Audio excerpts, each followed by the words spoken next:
Bom, agradecer a Dani, a Tatiana, por esse simpático convite, dar boa noite a todos vocês e agradecer também a presença de todos aqui nesse entremeio de feriados, né, que às vezes é um pouco mais difícil para se deslocar e para vir. Enfim, eu e o Luiz nos conhecemos há muito tempo, desde a época da nossa graduação lá na Unicamp, inicialmente nas Ciências Sociais. Eu e ele somos um pouco trânsfugas, né? O Luiz acabou enveredando pela história da arte, depois chegou até a história ambiental e a questão, vamos dizer, da crise, do colapso socioambiental contemporâneo. Eu passei pela filosofia, cheguei nos estudos literários, né? Mas já pelo menos há uns 2 anos a gente vem trabalhando num grupo de trabalho que se chama Crisálida, lá em Campinas, sediado na Unicamp, mas com pretensões de estabelecer uma rede. Temos até um site, www.crisalida.eco.org. .br. E está à disposição de vocês também para participarem, para interagirem, né? E passamos então a trabalhar juntos nessa questão, no sentido de que existe uma crise planetária bastante séria, né? E eu vou tratar inicialmente, eu vou falar, o meu não vai ter data show, e basicamente sobre a questão mesmo socioambiental, particularmente a questão social, humana, não é? E do que eu chamei então a engrenagem da expulsão, capitalismo predatório global e o fim da civilização do progresso industrial. Bom, a inspiração inicial para esse comentário aqui com vocês é uma socióloga. Acho que as pessoas que estão na área de arquitetura, urbanismo, sociologia urbana, certamente já terão ouvido falar dela. Ela é muito conhecida como socióloga urbana, é a Saskia Sassen. Ela é holandesa de origem, mas trabalha há muito tempo na Universidade de Columbia, em Nova York, Estados Unidos. E ela ficou famosa por um livro que ela fez em 91, The Global City, Cidade Global, um livro que se tornou best-seller na área. E esse livro ela trabalhava com 3 cidades globais, mais ou menos, digamos, óbvias, né? Consensuais, que são Nova York, Londres e Tóquio. Mas curiosamente, ao longo então desses já quase 30 anos, ou pelo menos 25 anos, né, ela foi refazendo um pouco a sua visão, né, dessas cidades que ao mesmo tempo concentravam um grande fluxo de informação, né, em escala planetária, e ao mesmo tempo um grande fluxo da circulação do capital financeiro. E ela passou a trabalhar crescentemente com os impasses desse modelo da chamada globalização, né? Em trabalhos posteriores, como por exemplo as cidades na economia global. A maioria desses trabalhos são traduzidos, né? Vocês encontrarão no Brasil, Cidades numa Economia Global. Ela já num prefácio mais recente, a 3ª edição, ela alertava para o processo completamente novo das migrações internacionais, dos refugiados e deslocados e dos impasses absolutamente notáveis que esse movimento estava produzindo, né, nos chamados países desenvolvidos, e particularmente já no cenário da Europa, né. E de alguma maneira, já num capítulo novo, em 2006, nesse segundo trabalho dela, Cidades na Economia Global, ela chamava a atenção para que a globalização econômica estava contribuindo para uma nova geografia da centralidade e da marginalidade. Ou seja, a velha dicotomia que durante tanto tempo economistas e sociólogos vêm trabalhando, né, de centro e periferia, países desenvolvidos e subdesenvolvidos, ela dizia que isso aí estava muito mais complicado, né, porque você tem crescentemente a produção de periferias nos países centrais, né, nos grandes centros, nas grandes cidades, né, e você tem, ao mesmo tempo, novas centralidades, né, a partir, enfim, dos chamados BRICS, a partir de outros movimentos internacionais, China, etc., né, mesmo o Brasil, não é, durante largo período, e, portanto, essa dualidade de centralidade e marginalidade precisaria ser repensada. Bom, claro que aqui também as questões político-militares, não é, crescentemente, depois do ataque das Torres Gêmeas, em 2001, produziram um novo cenário, não é? Nem é preciso talvez se estender sobre isso, não é? Tantos analistas têm trabalhado com essa questão, as invasões sucessivas do Afeganistão, do Iraque, não é? Mais recentemente da Líbia, a guerra civil na Síria, que vem até aqui, o Iêmen também conflagrado, quer dizer, vários e vários países que deixaram de ter estados nacionais e que têm uma expulsão absolutamente notável de populações, de tal maneira que nós temos um colapso, vamos dizer, de caráter humanitário que não se viu e não se vê, né, na história contemporânea desde o final da Segunda Guerra Mundial, né? E aparentemente, né, absolutamente sem solução, né, sem solução à vista, sem solução imediata à vista. Bem, mas o texto dela mais notável, que eu diria que é de alguma maneira uma mudança, né, ela dá realmente uma nova visão para esse quadro da chamada globalização, é um livro que saiu em 2014, né, foi publicado nos Estados Unidos e está, segundo eu tive informação ainda no final do ano passado, está sendo traduzido e deve ser publicado no Brasil ainda no decorrer deste ano, não é? Que se chama Expulsions, Brutality and Complexity in the Global Economy, não é? Expulsões, brutalidade e complexidade na economia global. Nesse livro tem todo um capítulo, que eu diria que é um capítulo central na argumentação da autora, da Saskia Sassen, que é exatamente terras mortas e águas mortas, né? Ela mostra como, de fato, existe um processo de destruição muito mais acelerado, não é? O Luiz trará, na segunda parte da exposição, dados muito concretos sobre essa questão da aceleração, não é? A aceleração dos processos de destruição dos ecossistemas e da biosfera, não é? E, portanto, isso tem implicações igualmente graves e igualmente relevantes na economia, na sociedade e no ambiente. Não é mais possível, ela diz, e ela faz uma crítica das categorias tradicionais das ciências humanas, e particularmente da sociologia, que é o campo de origem dela, mas ela critica muito também os economistas, no sentido de que não é mais possível trabalhar com as categorias, vamos dizer, autônomas de uma só disciplina, de uma só ciência, para entender, não é, a profundidade dessa crise, no que ela tem justamente de complexa, por estar, digamos assim, integrada nesses vários níveis e planos, e no que ela tem de brutalidade, quer dizer, no que ela tem de violência, né? Violência contra o planeta, e violência contra as espécies, e violência, evidentemente, contra, né, os grupos humanos de forma geral, a começar dos grupos, evidentemente, os chamados grupos mais vulneráveis, né? Os pobres, os miseráveis e os vulneráveis, de forma geral, por todo o planeta. Numa livre tradução, as últimas considerações dela nesse livro Expulsões, que de alguma maneira me estimularam para participar dessa conversa com o Luiz e com vocês, em que ela diz o seguinte, as palavras dela: quero concluir com uma questão. O que são os espaços dos expulsos?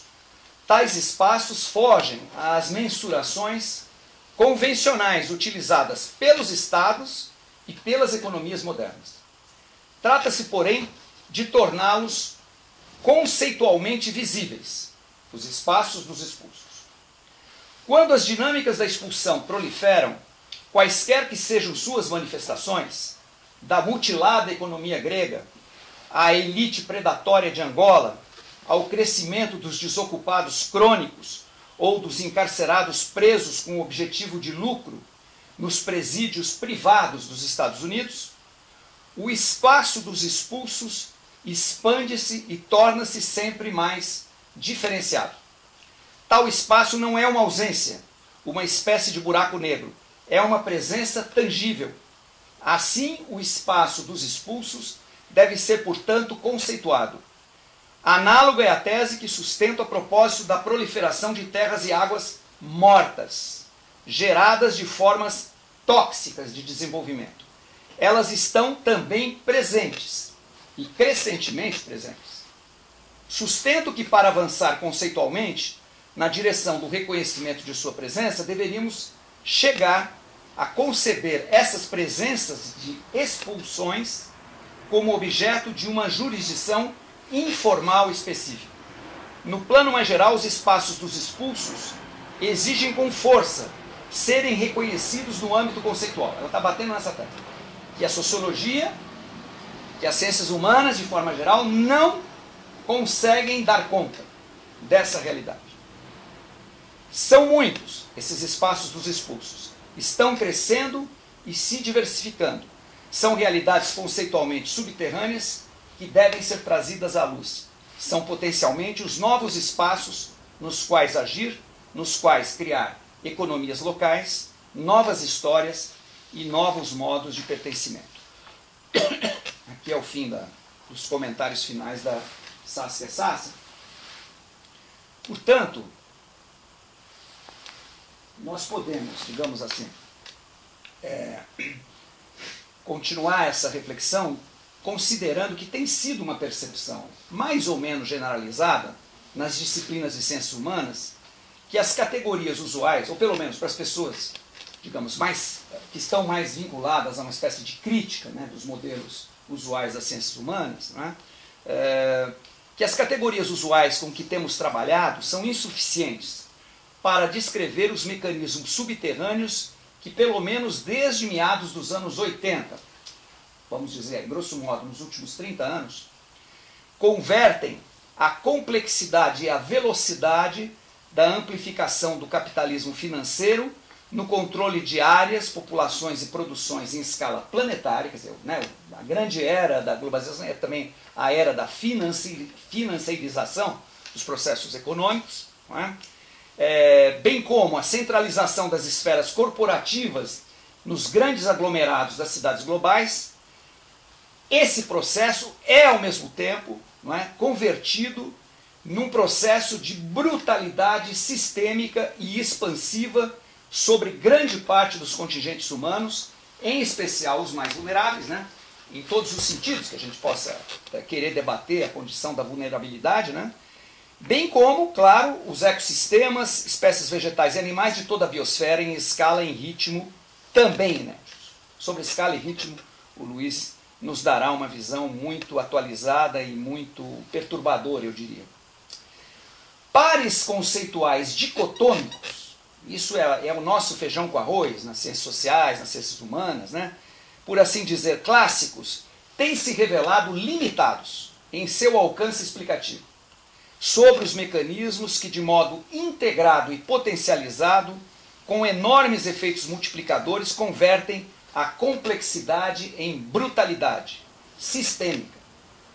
Entre os mais conhecidos desses pares, poderíamos citar centro versus periferia, inclusão versus exclusão, né? Quer dizer, o conceito de expulsão, ele, por assim dizer, critica a dicotomia entre inclusão e exclusão. Urbano versus rural, rural versus silvestre ou florestal, norte global versus sul global.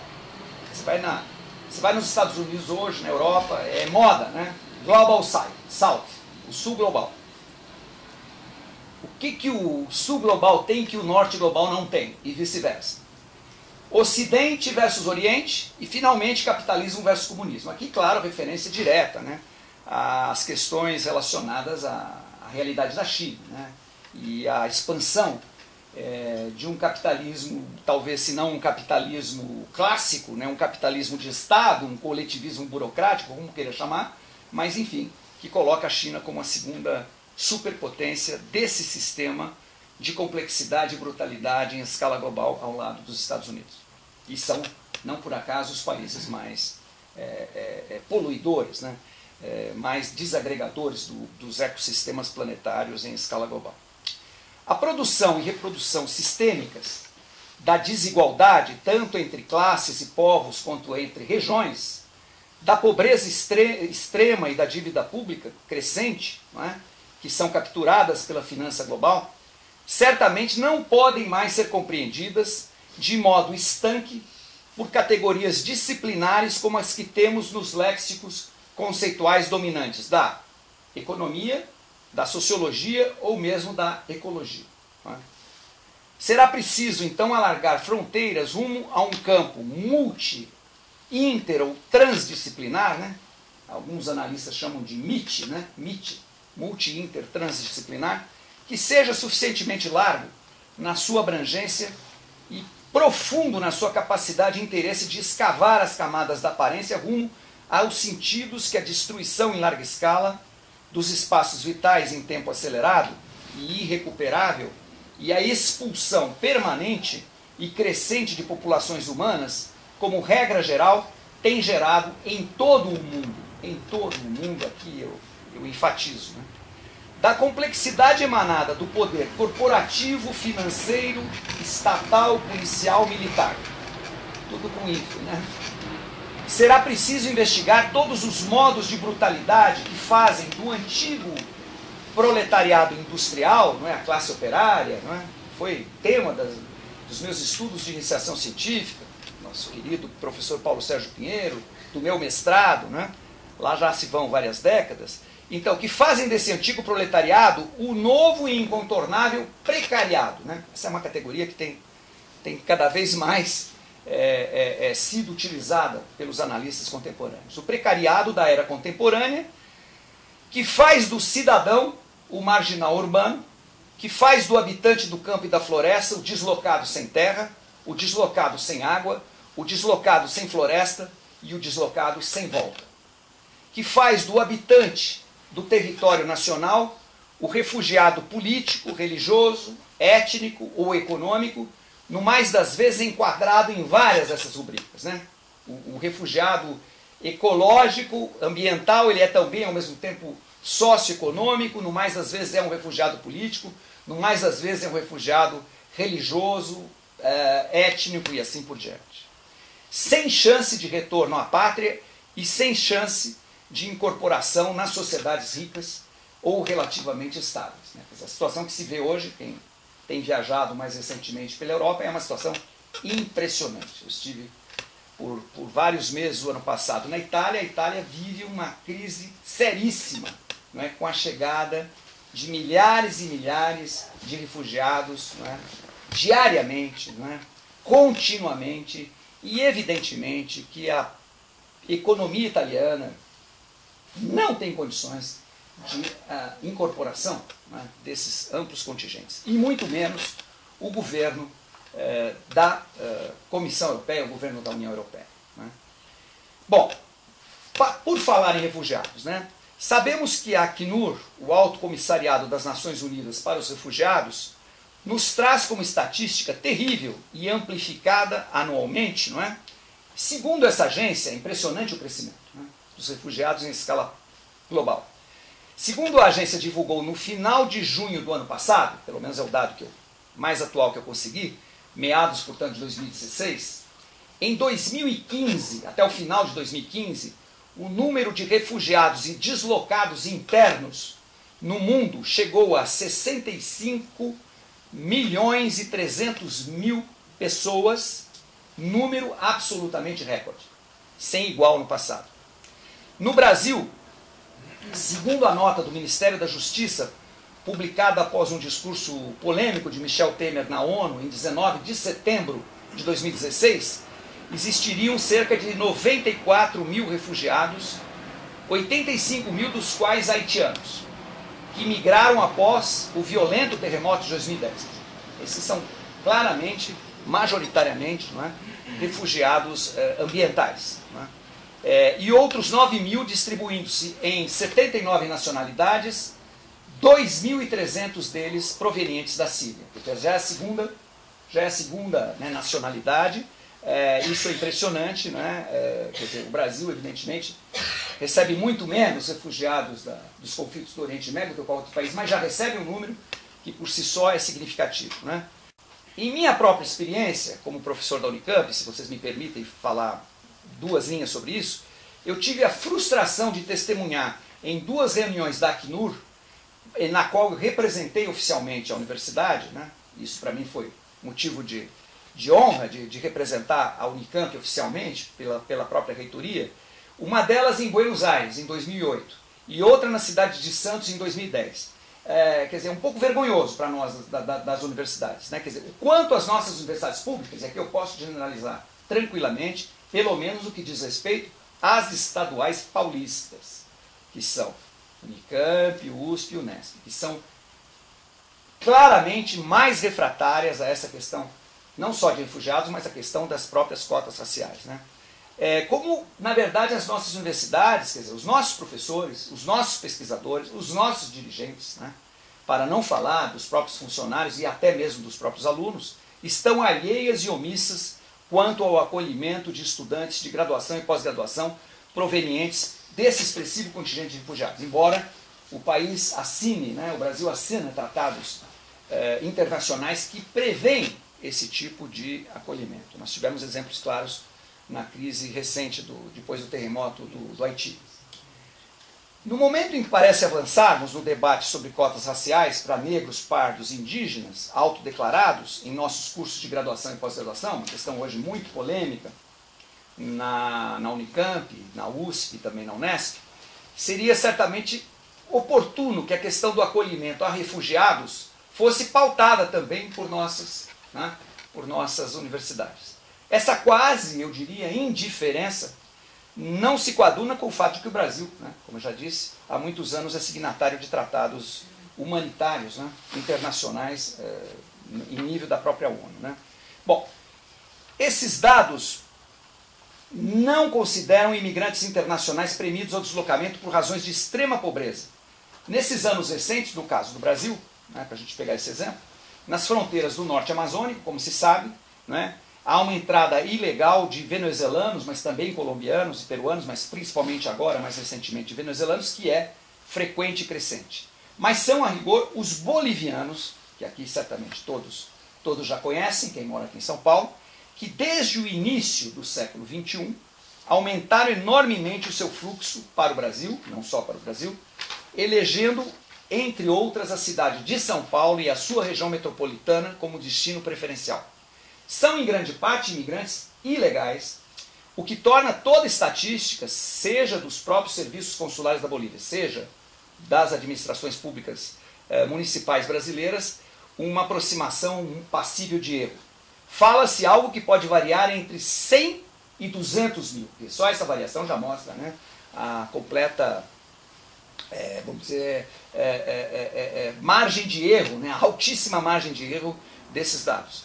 Mas é evidente que é uma imigração massiva, muito importante, contínua e crescente. Não é? Desde pelo menos 2013, é consensual, de qualquer maneira, considerar-se a comunidade boliviana a maior comunidade de estrangeiros, depois da comunidade portuguesa, aqui em São Paulo. Isso é uma novidade grande, né, para a história, enfim, das imigrações e para a história da cidade de São Paulo. Superou japoneses, coreanos e chineses. Você tem número? Não, né? Não tem. Esses números são muito relativos, né? Uhum. Mas mesmo se ficar na faixa de 100 mil... No município de São Paulo hoje. No município de São Paulo. Hoje, cidade de São Paulo. Passou os portugueses. Passou os portugueses. Não. Passou os japoneses, depois os portugueses. Então, Japoneses, coreanos, chineses e depois... Não, você está falando dos luso-descendentes ou dos portugueses? Portugueses mesmo. Portugueses mesmo. Ainda os portugueses ainda é o maior número. Segundo boliviano hoje. O dado que a gente conseguiu aqui, quando que é? A maior comunidade depois da portuguesa, é verdade, depois da portuguesa. É uma coisa... Não dos luso-descendentes. Desses 2 últimos anos, aproximadamente. Você acha que tem menos português, né? Uhum. Você que considera aqui segunda geração, terceira geração pelo menos. Né? E também, claro, imigrações mais antigas, como a dos italianos. Né? Mas permanece em parte, ou em grande parte, subterrânea, né? Em parte invisível, voltada sobretudo ao trabalho informal e, no mais das vezes, ilegal, né? Em condições penosas de trabalho, se não escravo, muito próximo, muito aparentado às condições de trabalho escravo e trabalho infantil ilegal, né? Em confecções têxteis, principalmente nos bairros de Bom Retiro, né? Antigo berço da comunidade italiana e particularmente da comunidade judaica, né? Brás e Paris, não é? Inclusive muitas dessas confecções, como sabem, controladas por parte da comunidade dos coreanos e chineses. Bom, histórias de discriminação e violência envolvendo bolivianos, inclusive no sistema escolar, público, etc., tem sido reiteradamente, né, aparecido na mídia, etc., né? Bom, embora de ordem socioeconômica predominante, essa explosão da migração boliviana, isso é bom atentar para isso, vincula-se a crises ambientais seríssimas no país de origem, não é? O esgotamento de centros mineiros, de extração predatória como o estanho, não é? Que estão já em declínio, né? Em franco declínio há muito tempo, e o desflorestamento para a construção de rodovias, inclusive com capital brasileiro. A contaminação de rios e lagos e a crescente desertificação de áreas antes cultiváveis e habitáveis na Bolívia. Bom, se formos ainda permanecer no Brasil, né, fixados no caso de populações em situação de rua, esse é um outro grande tema, né, a questão das expulsões, nós encontraríamos para o ano de 2012, segundo o IBGE, que é bastante respeitável e bastante confiável, né, a impressionante cifra de 1.800.000 habitantes em situação de rua em todo o Brasil. Em todo o Brasil, 2012.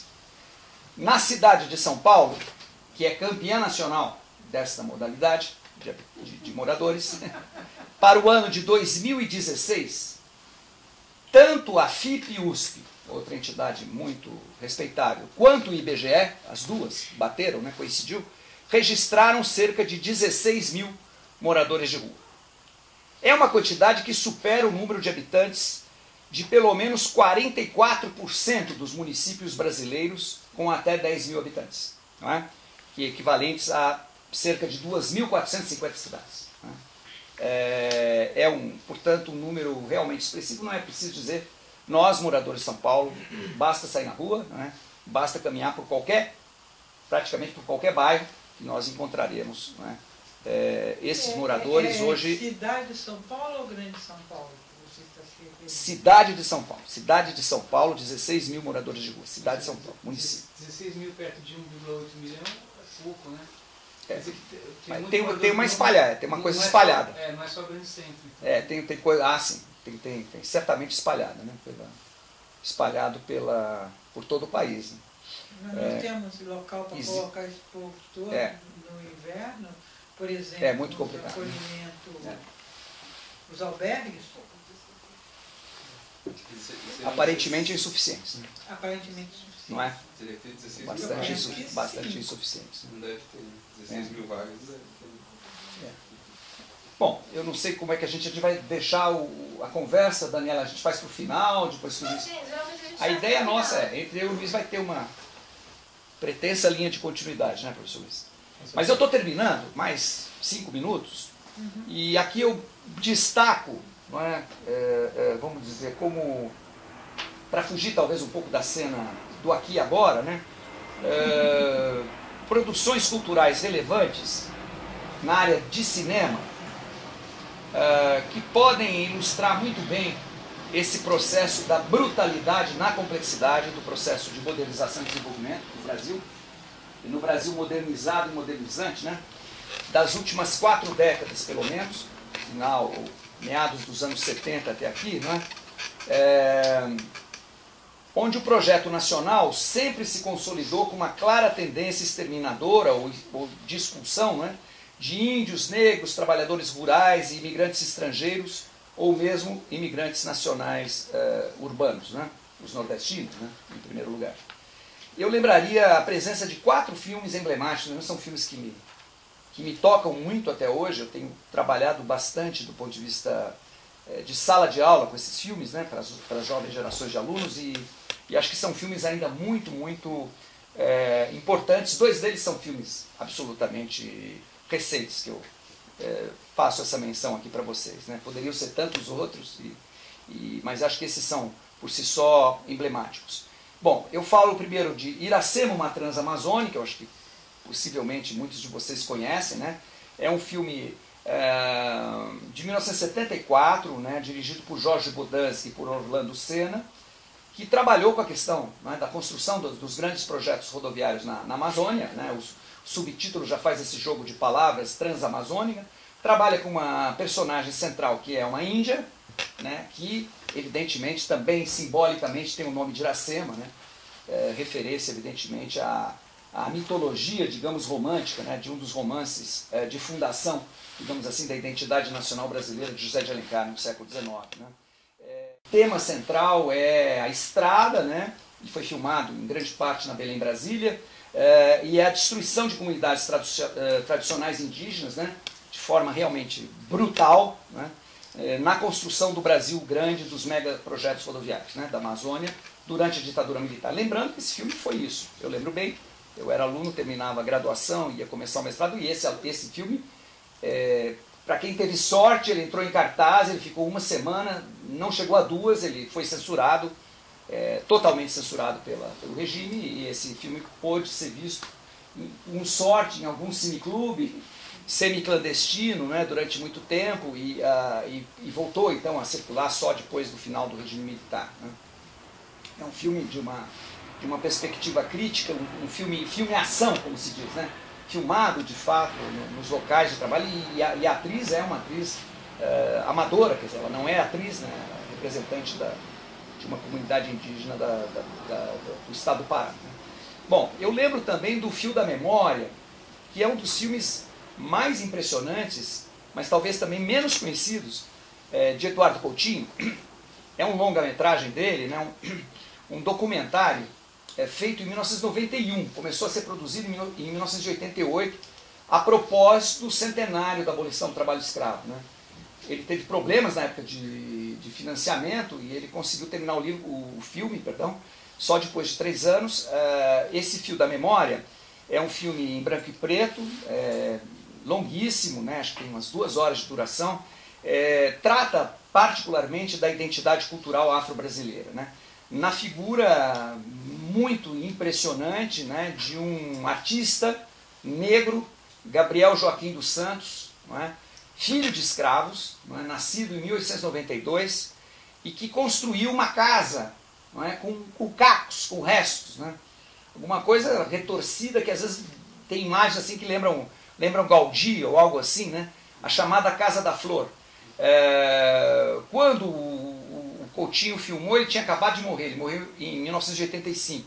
Mas o Coutinho não só trabalhou com depoimentos, com alguns curtas que haviam sido feitos com a figura de Gabriel Joaquim dos Santos, não é? Mas trabalhou também com os cadernos, ele escrevia memórias, escrevia também sobre a história do Brasil. Escrevia sobre a memória dos seus antepassados, a começar dos seus pais. O seu pai tinha sido, né, os seus pais tinham sido escravos e tinham sido libertados em 1888, ele nasceu 4 anos depois da abolição. Né. Isso se passa em Cabo Frio, no Rio de Janeiro, num distrito de Vinhateiro. Essa Casa da Flor é impressionante.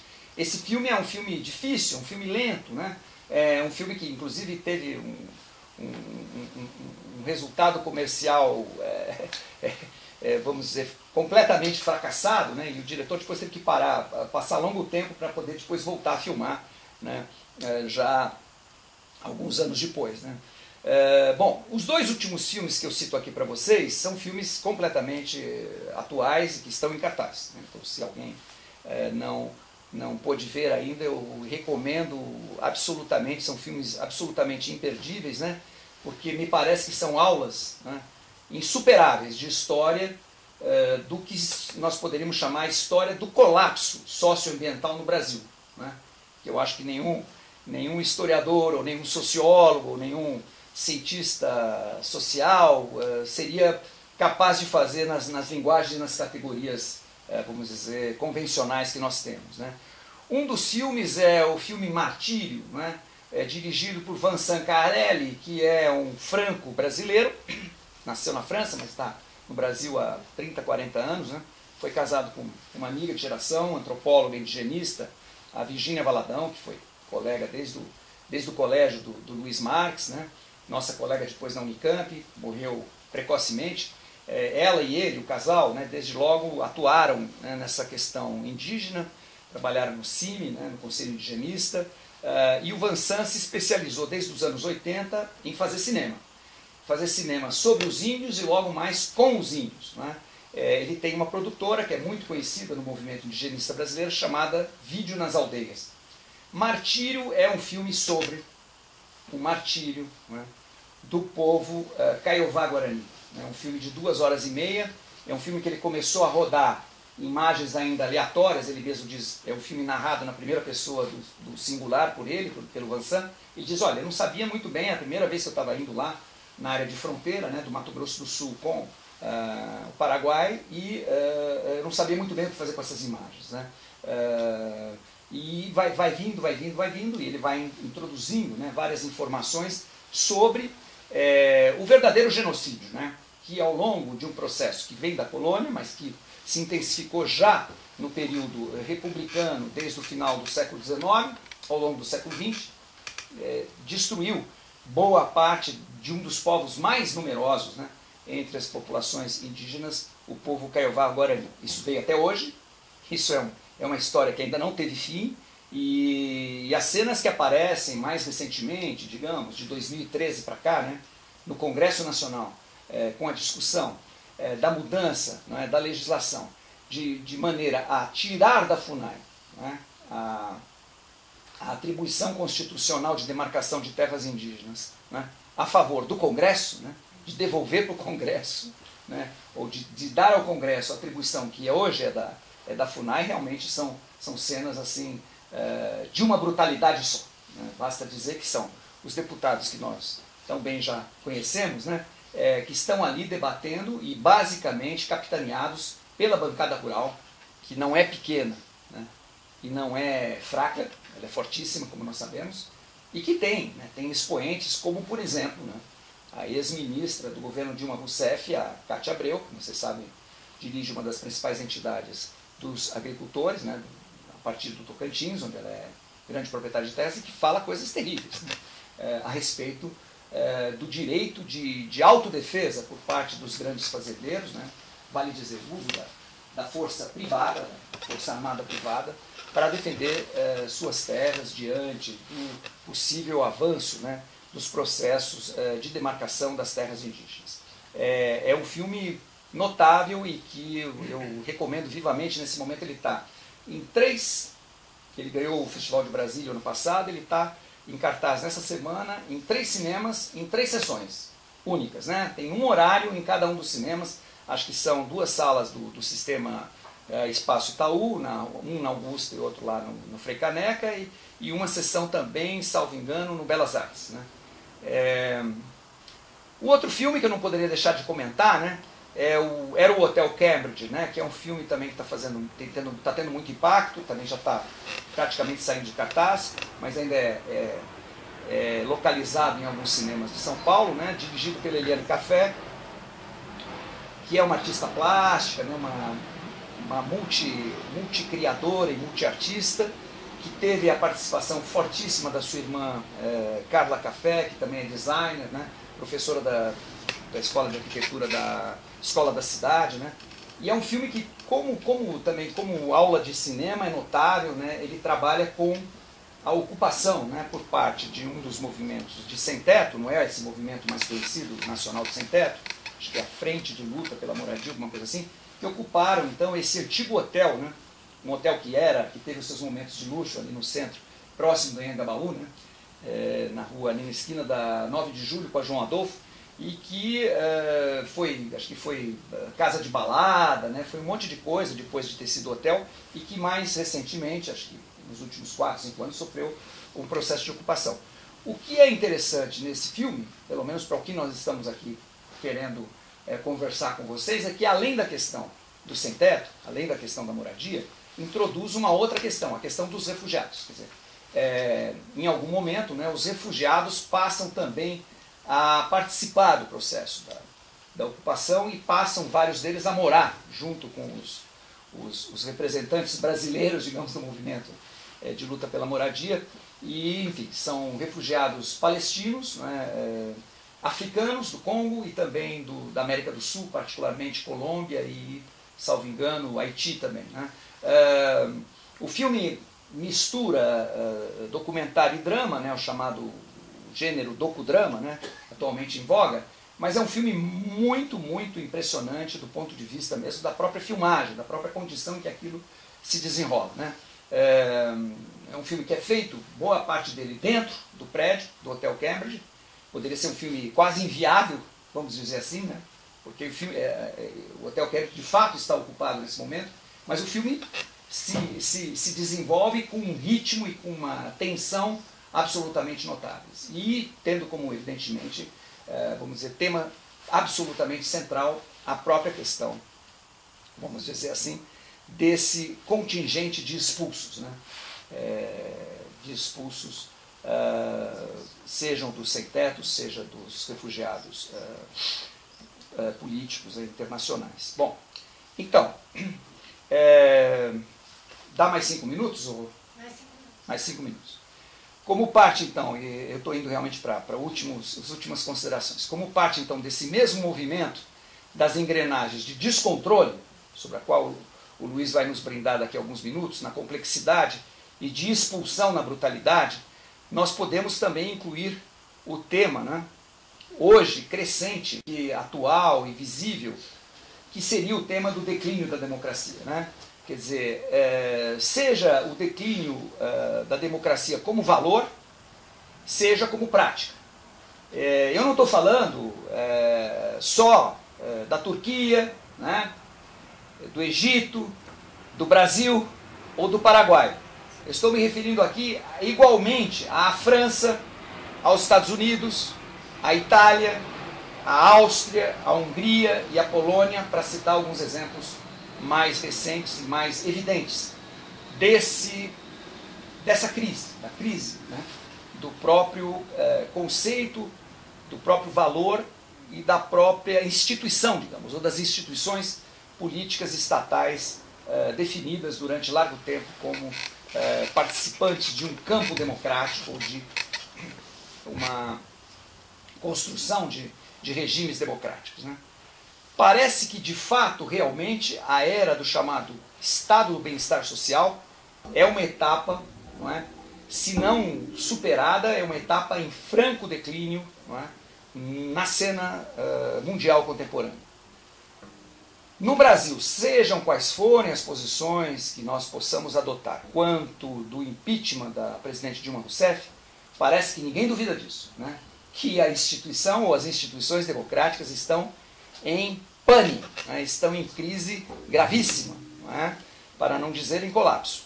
O que é chamada Nova República, fundada depois da ditadura militar e consolidada com a Constituição de 1988, esgotou por completo, não é, a sua capacidade, digamos, de consenso e a sua capacidade de produção de regimes minimamente estáveis do ponto de vista das instituições políticas, não é?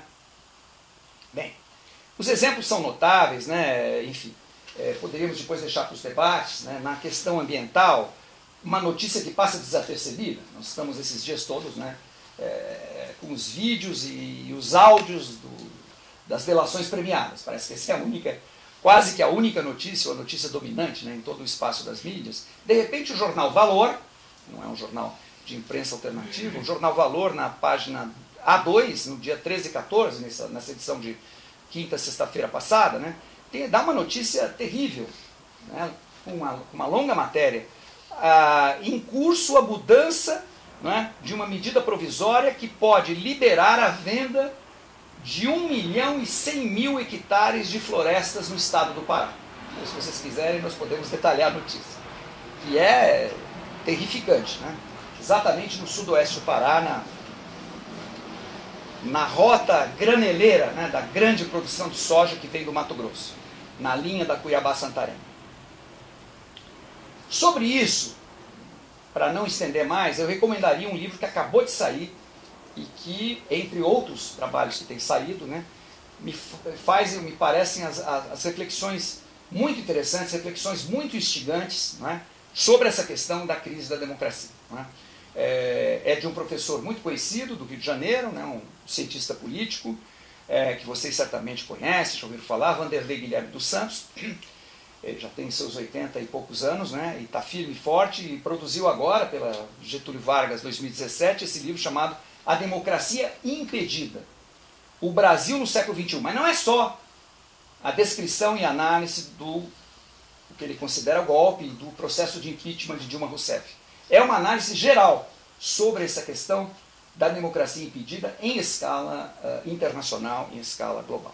Ou seja, o impasse da democracia não é só local, é um impasse global. Bom, na impossibilidade de me estender mais, a gente certamente vai poder conversar depois, para essa questão das expulsões, eu coloco as seguintes questões. Primeiro, será o ciclo atual de colapso socioambiental, extenso e intenso, uma mera crise decorrente dos problemas da economia global depois de 2008, da crise financeira de 2008, ou, ao contrário, o avanço de tendências subterrâneas que apontam para uma feroz seleção, uma seleção feroz de fatos convergentes. A expressão seleção feroz também é da Saskia Sassen. Segunda questão, como será possível para os governos nacionais enfrentar fatos e consequências que são internacionais e que são planetários? E isso considerando-se que os organismos de governança mundial se encontram dominados ou pelos interesses geopolíticos das superpotências ou simplesmente pelas corporações financeiras globais. Terceiro ponto. Como conceber no espaço limitado das políticas locais e dos ambientes universitários em que trabalhamos, pelo menos eu e o Luiz, ações efetivas de alerta, denúncia ou acolhimento de vítimas? 4. Como convencer até onde for possível as agremiações políticas autodeclaradas de esquerda de que o ambientalismo e a luta socioambiental não são uma pauta pós-capitalista, mas sim a mais urgente convocação a uma ação que podemos chamar de revolucionária no sentido de assegurar. O que é essa revolução? Essa revolução é assegurar a vida humana e planetária, que essa vida humana e planetária consiga ser viável até mesmo para além do capitalismo. Coisa que não está, aparentemente, nem um pouco garantida. E quinto lugar, para concluir, como superar a permanência insistente entre nós da ideologia do progresso sem fim, tão presente no pensamento cientificista, um pensamento evidentemente acrítico, nas tecnocracias corporativas, sejam as públicas, sejam as privadas, presente também entre os economistas, entre os urbanistas, entre os cientistas sociais e outros profetas do planejamento e do chamado inovacionismo, né? Essa ideia da inovação parece que virou moda, né? Todo mundo fala em inovação, e a inovação como uma espécie de panaceia para todos os males socioambientais contemporâneos. Devemos, no mínimo, desconfiar, digamos assim, dessa certeza que se projeta nesse momento. Muito obrigado.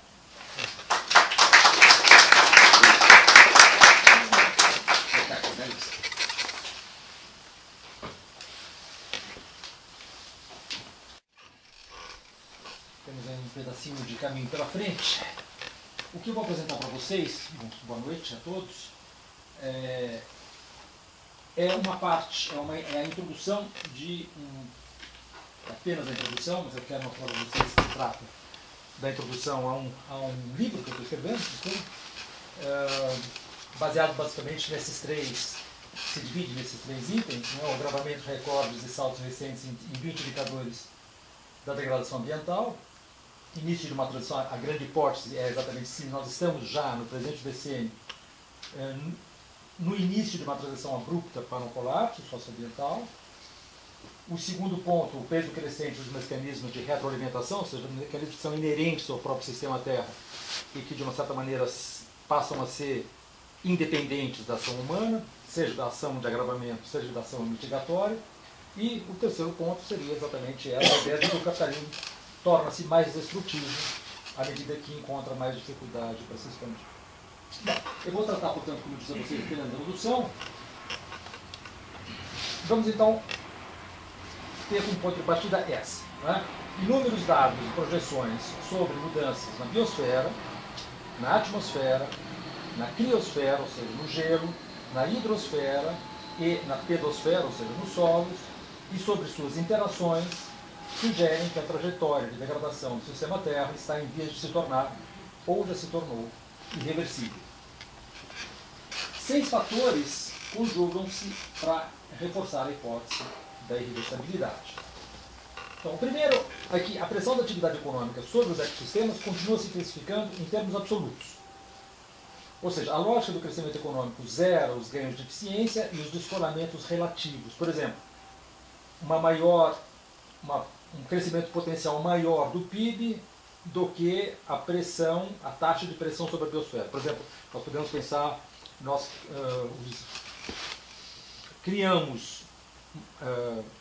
usamos menos cobre para $1 de crescimento PIB, de produção do PIB. Então isso seria um descolamento relativo. Mas como nós estamos numa lógica do crescimento econômico, esse descolamento relativo acaba se zerando. Porque por menos que você use um certo recurso natural para utilizar para a produção do mesmo valor, como esse valor vai aumentando, evidentemente esse ganho inicial se perde. E esse é o diagrama que vocês podem, que descreve claramente isso. A ideia de descolamento, né, acho que vocês sabem do que se trata, quer dizer, que existe uma correlação entre o aumento de um conjunto e o aumento de outro conjunto. Aumento do PIB e aumento da utilização de recursos naturais.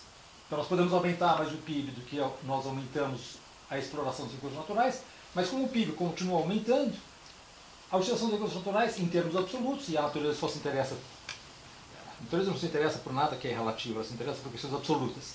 Tá certo? Ou seja, quanto de floresta foi destruída. Não se foi destruído menos floresta proporcionalmente do que o aumento do PIB. Isso para a natureza não tem nenhum significado, só tem para economistas. Segundo, os impactos antrópicos sobre o sistema Terra são cumulativos. A começar pelas concentrações de CO2, por exemplo, o dióxido de carbono, cuja permanência na atmosfera é de 100 a 200 anos. Portanto, por menos que nós emitamos menos CO2 para o mesmo nível de produção econômica, como essa emissão é cumulativa, ou seja, como o CO2 fica na atmosfera de 100 a 300 anos, ela continua crescendo em termos absolutos. Terceiro ponto. Esses impactos se amplificam reciprocamente por sinergia e por alças de retroalimentação. Uma alça de retroalimentação significa, por exemplo, se você se há uma diminuição do gelo, da superfície do gelo no Ártico, significa que diminui o albedo, ou seja, a reflexividade da luz a partir do gelo, porque ele é branco, ele reflete mais luz, e mais luz, portanto, vai ser absorvida pelo oceano, que é uma superfície mais escura, e que, portanto, absorve mais energia térmica, o que vai levar, por sua vez, ao quê? A um maior derretimento de gelo, que, por sua vez, vai levar a uma absorção maior de calor pelo oceano, que, por sua vez, etc. Esse é um círculo vicioso. Né? Então, esses são os impactos. As questões de sinergia são talvez um pouco mais complicadas de trabalhar aqui, mas elas são fundamentais também. Essas altas de retroalimentação, que tal como aqui, né? Quer dizer, mais aquecimento global, mais derretimento dos hidratos de metano, que estão no solo do mar, mais emissão de gás metano na atmosfera, que por sua vez vai levar a um aquecimento adicional. Quarto ponto, esses impactos têm uma dinâmica inercial. Diz o James Harrison, que é talvez o grande especialista de estudos atmosféricos atual, mais aquecimento está vindo pelo cano, ele ocorrerá mesmo sem mais gases de efeito estufa. Quer dizer, nós já desencadeamos de alguma maneira uma dinâmica tal que mesmo que nós não emitíssemos mais nenhum gás de efeito estufa, nem 1 grama de dióxido de carbono hoje, ainda assim haveria um aquecimento inercial. O quinto ponto, há uma defasagem de mais ou menos 10 anos entre a emissão de CO2 hoje e o seu máximo efeito de aquecimento. Ou seja, quando nós pegamos o nosso carro e viemos aqui hoje, nós emitimos CO2. O aquecimento máximo desse CO2 que nós emitimos hoje vai ocorrer em 2027. Portanto, nós estamos comendo agora, a conta virá daqui a 10 anos. Aqui, se vocês quiserem depois, eu passo aqui depois para a Daniela, se vocês quiserem, ou mesmo eu posso passar diretamente para vocês. O sexto ponto, o cenário do IPCC, ou seja, né, do International Panel sobre Climate Change, inclusive o RCP 8.5, que é o cenário mais pessimista deles, tem se mostrado conservadores à luz das observações sucessivas. Então eles fazem uma projeção para daqui a 10 ou 15 ou 20 anos, depois passam esses anos, eles observam que, na verdade, o agravamento foi maior, via de regra, do que as projeções, mesmo as mais pessimistas. Aqui o caso que eu estou para vocês, por exemplo, é o caso da elevação do nível do mar. Né, havia o IPCC, o Assessment Report de quarto, o quarto, né, o Assessment Report de 2007, estava em verde, o A3 de 2001 está em azul, o verde já foi um pouquinho maior que o azul, mas as observações de vermelho mostraram-se, na verdade, muito piores do que o pior cenário, seja da avaliação de 2001, seja da avaliação de 2007. Portanto, esses 6 fatores: pressão antrópica crescente, caráter cumulativo dos impactos, sinergia e alças de retroalimentação, dinâmica inercial, defasagem de 10 anos entre causa e efeito, e, finalmente, histórico de projeções conservadoras, permite afirmar que, com toda probabilidade, a deterioração socioambiental em curso não apenas está se tornando, ou já se tornou, irreversível, mas deve se intensificar nos próximos decênios. Isso posto, dada a incompletude dos dados e a complexidade extrema dos processos envolvidos e de suas interações, a ciência nunca vai ser capaz de... O modelo científico, por mais complexo que ele seja, por mais obtido, não vai ser capaz jamais de dar conta de todos os dados e das interações subsequentes dos dados. Portanto, dada essa incompletude, né, não é ainda possível prever a forma precisa que assumirá essa curva de deterioração. Nós temos duas possibilidades. A ultrapassagem desses pontos críticos, que desencadeiam processos reversíveis, os tipping points, pode ocasionar apenas, entre aspas, uma degradação substancial da qualidade da vida humana até 2050. Essa é a melhor hipótese. Tal como assevera em 2013 o Consenso Científico sobre a Manutenção do Sistema de Suporte da Vida na Humanidade no século XXI, assinado por mais de 1.300 cientistas, ONGs e público em geral, em mais de 60 países. O que eles dizem? Eles dizem o seguinte: a Terra está rapidamente se aproximando do ponto crítico, impactos humanos estão causando níveis alarmantes de dano ao nosso planeta. Baseado na melhor informação científica disponível, concordamos que, mantida a via atual, a qualidade de vida humana sofrerá substancial degradação até 2050. Tudo que eu disser aqui para vocês diz respeito a uma projeção até 2050. O que interessa para nós é 2050, não é 2100. 2100 ninguém está vivo aqui, ninguém vai estar vivo. Hipótese 1. Hipótese 2. Ou, hipótese 1, uma degradação substancial até 2050, ou, hipótese 2, está a ultrapassagem desses pontos críticos pode desencadear transições abruptas de estados de equilíbrio do sistema Terra, mais apropriadamente descritas como um colapso socioambiental. O que é um colapso socioambiental? Vamos definir claramente o que é um colapso. A persistência, vejam vamos dizer assim, as causas de um colapso. Né? Primeiro, a persistência das causas socioeconômicas dos impactos sobre a biosfera e o sistema climático. Mais o caráter cumulativo desses impactos, mais a sua amplificação por interações sinérgicas, mais alças de retroalimentação inerentes a esses sistemas, ou seja, independentes do homem, implicam um colapso. O que é um colapso?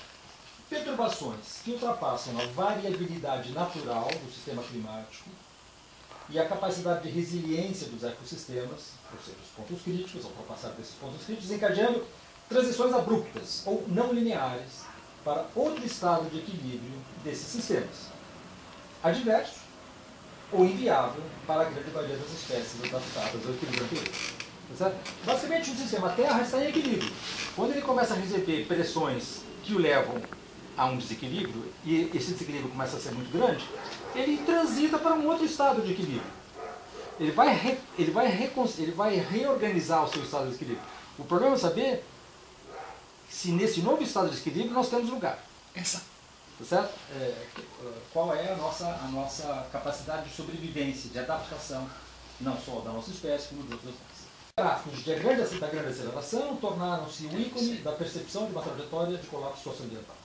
Isso aqui foi escrito pelo Will Steffen em 2015, e não vou me deter nele agora, não é o caso, mas se você pegar então esses 12, os que estão em vermelho, ou sei lá, laranja, né, dizem respeito às tendências socioeconômicas, e os que estão em verde dizem respeito às tendências do sistema Terra. E vocês percebem que a partir de 1950, vejam o que acontece aqui, ó, fica mais fácil perceber aqui. Você percebe que a partir de 1950 existe um joelho da curva. E a curva cresce de uma maneira absolutamente íngreme, quase que é expulsada, digamos assim, do gráfico, e todas elas convergem, portanto, para um ponto de ultrapassagem de pontos críticos. Portanto, o ritmo da transição, seja de uma substancial degradação, seja de um colapso, né, o ritmo da transição é que distingue uma deterioração gradativa de um colapso. Se nós continuarmos linearmente nos degradando, hipótese 1, ou nós podemos, a partir de um certo momento, simplesmente transitar abruptamente para um outro estado. O ritmo mais rápido implica menos tempo para a adaptação das espécies. Essa aqui é a questão. Né? Então, como o Michael Mann fala, que é outro grande estudioso, e outros colegas publicaram um artigo de 2013 na revista Science, o verdadeiro problema, em termos de impacto do aquecimento, é a rapidez da mudança, pois é ela que desafia nossa capacidade de adaptação. Se nós tivéssemos uma mudança que passaria, que ocorresse no âmbito de 10 milênios, nós teríamos condições tecnológicas de nos adaptar a ela. Se nós temos uma transição que se dá no âmbito de decênios, não temos. Nós não temos. E se nós não temos, podem imaginar as outras espécies. Independentemente desse ritmo, nós não sabemos ainda qual é o ritmo. A ciência projeta já para a primeira metade do século XXI uma deterioração grave ou gravíssima do sistema Terra, que é o que eu quero discutir com vocês. O que significa uma deterioração grave ou gravíssima? Significa que eles se manifestam de 4 maneiras diferentes, combinadas. Maiores desvios da variabilidade natural. Todo sistema tem um range de variabilidade natural. O clima, as secas, o que vocês quiserem. De repente, a variação começa a escapar exatamente dessa faixa de variabilidade natural. E quanto maior for o desvio padrão, um desvio padrão, 2 desvios padrão, assim, claramente nós estamos indicando um colapso. Segundo, maior duração dessas anomalias. Isso pode acontecer um pico, ou ele pode acontecer ao longo de um certo período. Terceiro, maiores extensões do planeta. Pode acontecer só naquele lugarzinho ali, ou pode acontecer em lugares mais amplos. E quarto, maior frequência em que isso se repete, que essas crises, que esses surtos se repetem. Então, se nós temos em mente essas quatro modalidades, vamos rapidamente avaliar 20 processos. Eu vou exemplificar eles de uma maneira extremamente rápida, porque isso aqui, evidentemente, é uma coisa muito mais complexa. Né? Então, 20 processos combinados de degradação ambiental observados nos últimos decênios, que devem se agravar nos próximos decênios. Vamos lá. Concentrações atmosféricas de CO2 equivalente, ou seja, a soma de CO2 mais metano, mais óxido nitroso, etc. Então, todos os gases de efeito estufa, assim chamados gases de efeito estufa. Então, isso, portanto, CO2 equivalente, ou seja, todos esses gases expressos na forma de CO2. Convertidos, como se nós pegássemos todas as moedas do mundo e exprimíssemos os valores dessas moedas em dólar. Tá certo? Para ter uma ideia, para a gente não comparar ovos com alhos com bugalhos. Muito bem. Nós estamos em 490 partículas por milhão em 2016. Tá certo? É o pior do que o pior cenário do IPCC. O IPCC tem 4 cenários. 2.6, 4, 6 e 8.5. O que significa isso? Significa que em 2100, falando do IPCC que gosta desse número de 2100, em 2100, cada metro quadrado da Terra vai ter uma energia térmica de 8,5 watts. Hoje nós estamos com 3, mais ou menos. Tá? Então, isso é o pior cenário dele. Se nós continuarmos emitindo gás de efeito estufa, vai haver um aquecimento. Como é que eles medem esse aquecimento? Cada metro quadrado terá uma quantidade energética térmica ali. Então, o pior cenário seria passar de 3, mais ou menos, do atual, mais que 3 hoje, para 8,5. Nós estamos, na verdade, muito pior. Vejam onde nós estamos. Nós estamos em 490 em 2016.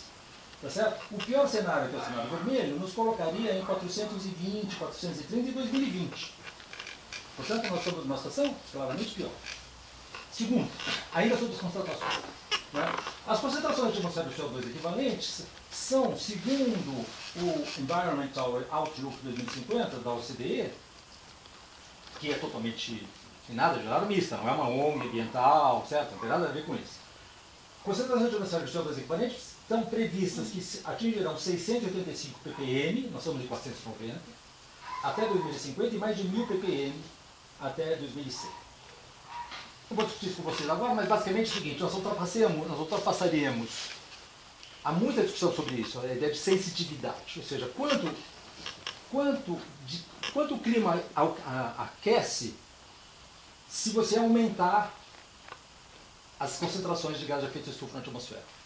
Existe uma sensitividade média aí, que é mais ou menos segundo aqui, é o seguinte: se nós chegarmos a 450, não CO2, ppm, nós aumentaríamos de 2 a 3 graus as temperaturas médias, superficiais, terrestres, marítimas combinadas em relação às temperaturas pré-industriais. Ou seja, aquilo que nós calculamos hoje em dia, 1880 e 1920. Então, basicamente, nós vamos ultrapassar em 2050, nós ultrapassamos já 2 graus tranquilo nessa trajetória. Ainda sobre as concentrações. As concentrações de atmosfera de CO2 ppm, partículas por bilhão, podem superar as dos últimos 50 milhões de anos em 2050. Significa o quê? Que a nossa espécie, que está nesse planetinha aqui mais ou menos há 200 mil anos, não tem mais remota ideia do que significa a situação vocês percebem que 50 está aqui, tá vendo? 50 está aqui, ó. 50 milhões de anos está aqui. Se vocês fizerem uma linha aqui, vocês percebem que na RCP6 nós já ultrapassamos, mas nós estamos acima da 8.5. Então, portanto, nós estamos claramente caminhando para uma situação, para um sistema climático que nós não conhecemos. Da época dos dinossauros. Os dinossauros terminaram em 65 milhões de anos atrás. Tá certo? Nós estamos voltando para o Cretáceo. Mudanças climáticas. Né? Nós estamos hoje, vejam, a NASA diz, em 2016 nós atingimos 1,24 graus centígrados a mais do que o período de 1880 e 1920, está vendo? Muito bem, a ideia é que nós ultrapassaremos 2 graus centígrados no segundo quarto do século, ou seja, entre 2025 e 2050. Ondas de calor extremo, El Niño mais fortes e frequentes, maiores áreas impróprias para a agricultura e inabitáveis no verão. Vamos pegar alguns dados sobre isso. Peguem aqui, por exemplo. Aqui nós temos 2014, 2015, 2016 e 2017. Né? Então vocês têm aqui, ó, 2015 era essa a linha. 2016, por causa do El Niño muito forte, é a linha verde. 2017, nós estamos aqui em março, você percebe o quê? Que nós estamos ultrapassando razoavelmente, ou nós vamos estar mais ou menos na mesma linha, que é a linha recorde das maiores temperaturas existentes desde que começaram as medições. Tá? 1880 a 1920. Né? Em 2015 2014 foi o ano mais quente de todas as medições. 2015 superou 2014. 2016 superou 2015. São, pela primeira vez, 3 recordes sucessivos. E em 2017, como nós não estamos no El Niño, é possível que nós consigamos ficar no nível de 2016 um pouquinho abaixo. Ou seja, nós seremos a segunda temperatura mais quente de toda a história dos registros. Ai, que calor. São Paulo não vai ser dos piores. São Paulo não vai ser dos piores. Então nós estamos chegando aqui, por exemplo, na Índia nós estamos chegando em 47,8 graus em junho de 2015. Né? Naquele ponto. No Cazaquistão, nós chegamos a 43,9 graus. Num dia, numa semana, morreu muita gente, mas depois passou. Mas isso é 2015. Isso é 2015. Tá certo? O que vem em seguida são exatamente aquelas 4 modalidades. Extensões mais duradouras, mais intensos, mais duradouras, em maior extensão e mais frequentes. Né? Então, esses picos de calor tendem agora cada vez mais a se estenderem, né, e a se tornar mais frequentes. Caso típico aqui, por exemplo. Né? Se nós pegamos os Estados Unidos, por exemplo, né, número de estações extremamente quentes por década. Então, se nós pegarmos a década de 2010 a 2019, vocês veem que tem ali 3, mais ou menos. Né? Vejam no gráfico ali. Número por década, está vendo? 2020 a 2029, vocês vão ter mais ou menos 6. Em 2030 a 2039, vocês vão ter, pelo menos em toda a parte do México e da Califórnia, do oeste americano, vocês vão ter 9. Ou seja, praticamente um por ano. Tá certo? Praticamente um por ano. O caso da Índia é a mesma coisa.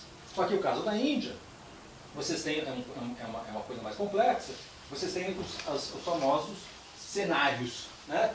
O RCP 2.6, 4.5, 8.5. Vamos ficar nesse aqui porque nós estamos pior do que nesse. Então vocês percebem claramente que nós temos aqui o quê? Maiores extensões, tá certo? Maior frequência, maior duração e maior intensidade. É o mesmo tipo de desenvolvimento.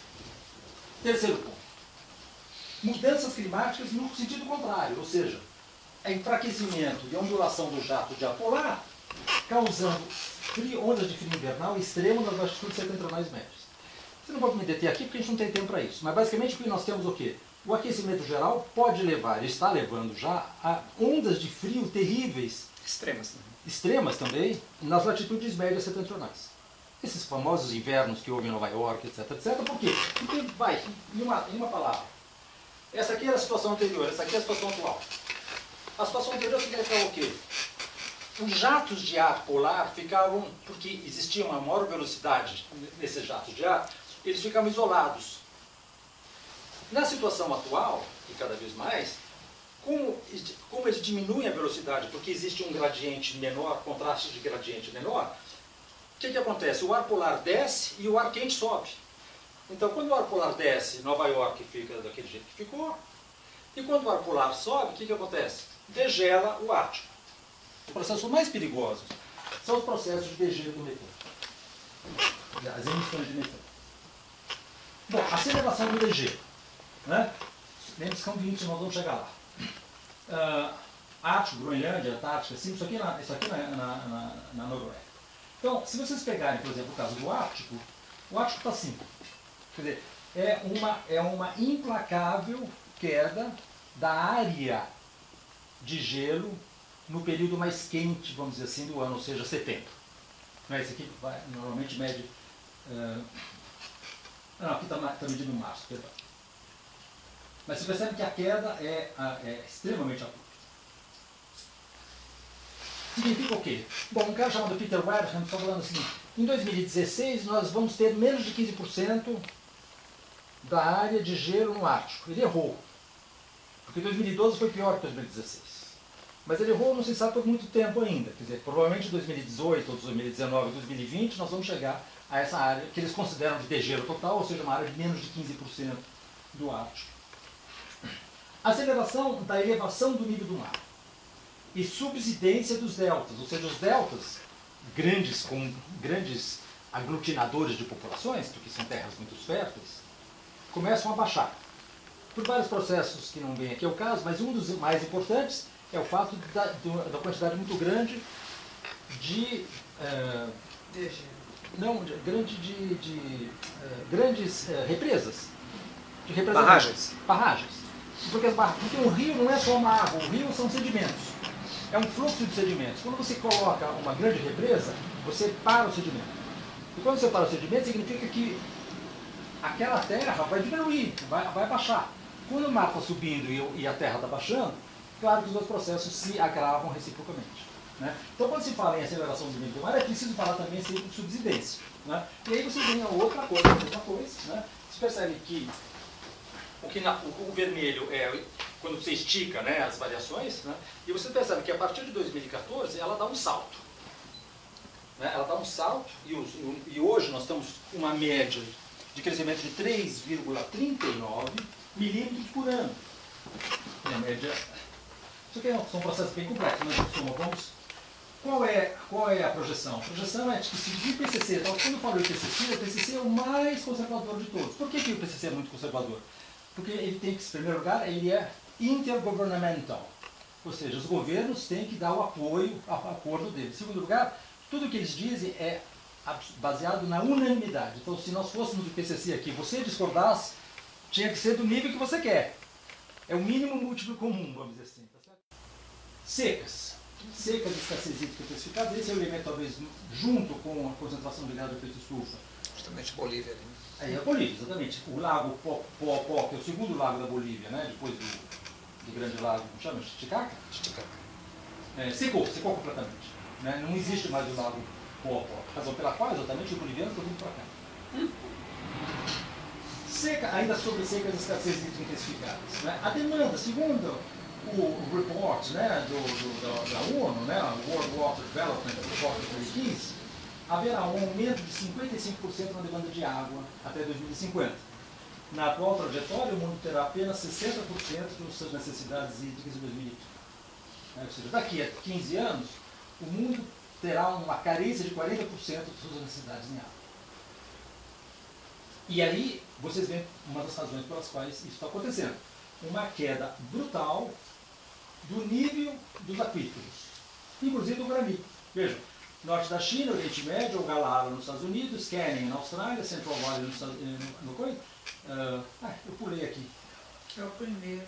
É o Guarani, é o primeiro, exatamente. É a linha preta. É a linha preta, exatamente. Eu deixei. E o noroeste da Índia que acabou. Aliás, foi por causa disso que eles expulsaram a Coca-Cola daquela região, se vocês lembram.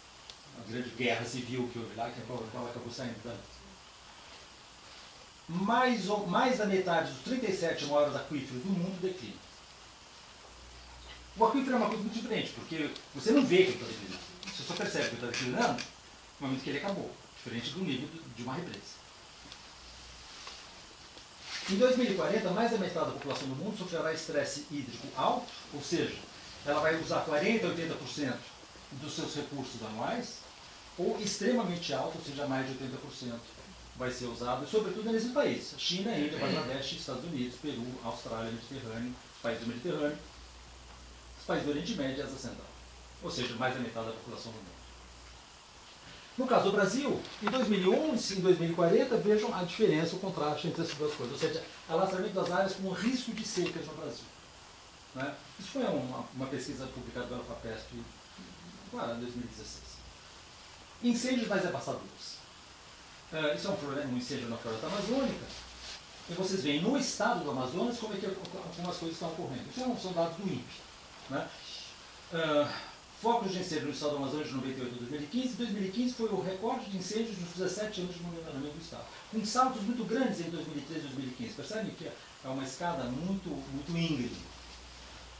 Incêndios mais devastadores ainda. 2041 a 2070, os dias por ano com risco de extreme wildfires. É um conceito, não vou discutir isso com vocês, mas pode imaginar pelo que diz, significa incêndios muito grandes, né? Mais 20% a mais 50% com risco de grandes incêndios, sobretudo nessas regiões, né, que vocês estão vendo em vermelho. Né? As regiões mais em vermelho significa que vai ter o quê? 75% a 100% mais de chance de incêndios muito graves. Empobrecimento dos solos, erosão, aridez e desertificação, é um processo extremamente... Nós estamos perdendo mais ou menos 12 mil quilômetros quadrados de terra por ano no planeta. Colapso da biodiversidade terrestre, extensões de massa, o declínio das populações. Nós estamos, portanto, praticamente... Estamos no nível último, não é, de um verdadeiro desmantelamento da situação, vamos dizer, da pirâmide trófica. Aqui, vocês veem, em 2014, a UCN, né, International Union for Conservation of Nature, desde 63 ele faz esses relatórios anuais. 70% das plantas estão ameaçadas, 37% dos peixes de água doce, 35% dos invertebrados, 30% dos anfíbios, 28% dos répteis, 21% dos mamíferos. Acabou de sair agora, chegamos a 25%, e dos pássaros 12%. Depaunação, ou seja, não diminuição das espécies, mas da população de cada espécie. São dois fenômenos totalmente diferentes, claramente coligados, mas diferentes. Depaunação entre 70 e 2012, menos 58% das populações de vertebrados. A projeção para 2020, menos 67% das populações de vertebrados. Nós estávamos em 52, passamos para 58, agora estamos chegando em 67. Estamos acabando com os bichos, em outras palavras. Colapso da biodiversidade aquática, por várias razões. Sobrepesca, vocês veem aqui, o que estava underexploited, praticamente acabou. Não existe mais nenhuma espécie que está underexploited, está explorada abaixo do que poderia. Né? O que está totalmente explorado é a faixa branca, o que já está overexploited é a faixa amarela, ou sei lá que cor é rosa, e aquilo que crashed, ou seja, aquilo que já não existe mais. E vocês percebem que as coisas estão indo cada vez mais rápidas. A projeção é que nós chegamos em 2040, mais ou menos, a uma desertificação da vida marítima. No caso dos vertebrados de água doce, são muito piores, menos de 81%. Né? Menos de 81% nós já perdemos de populações de vertebrados de água doce.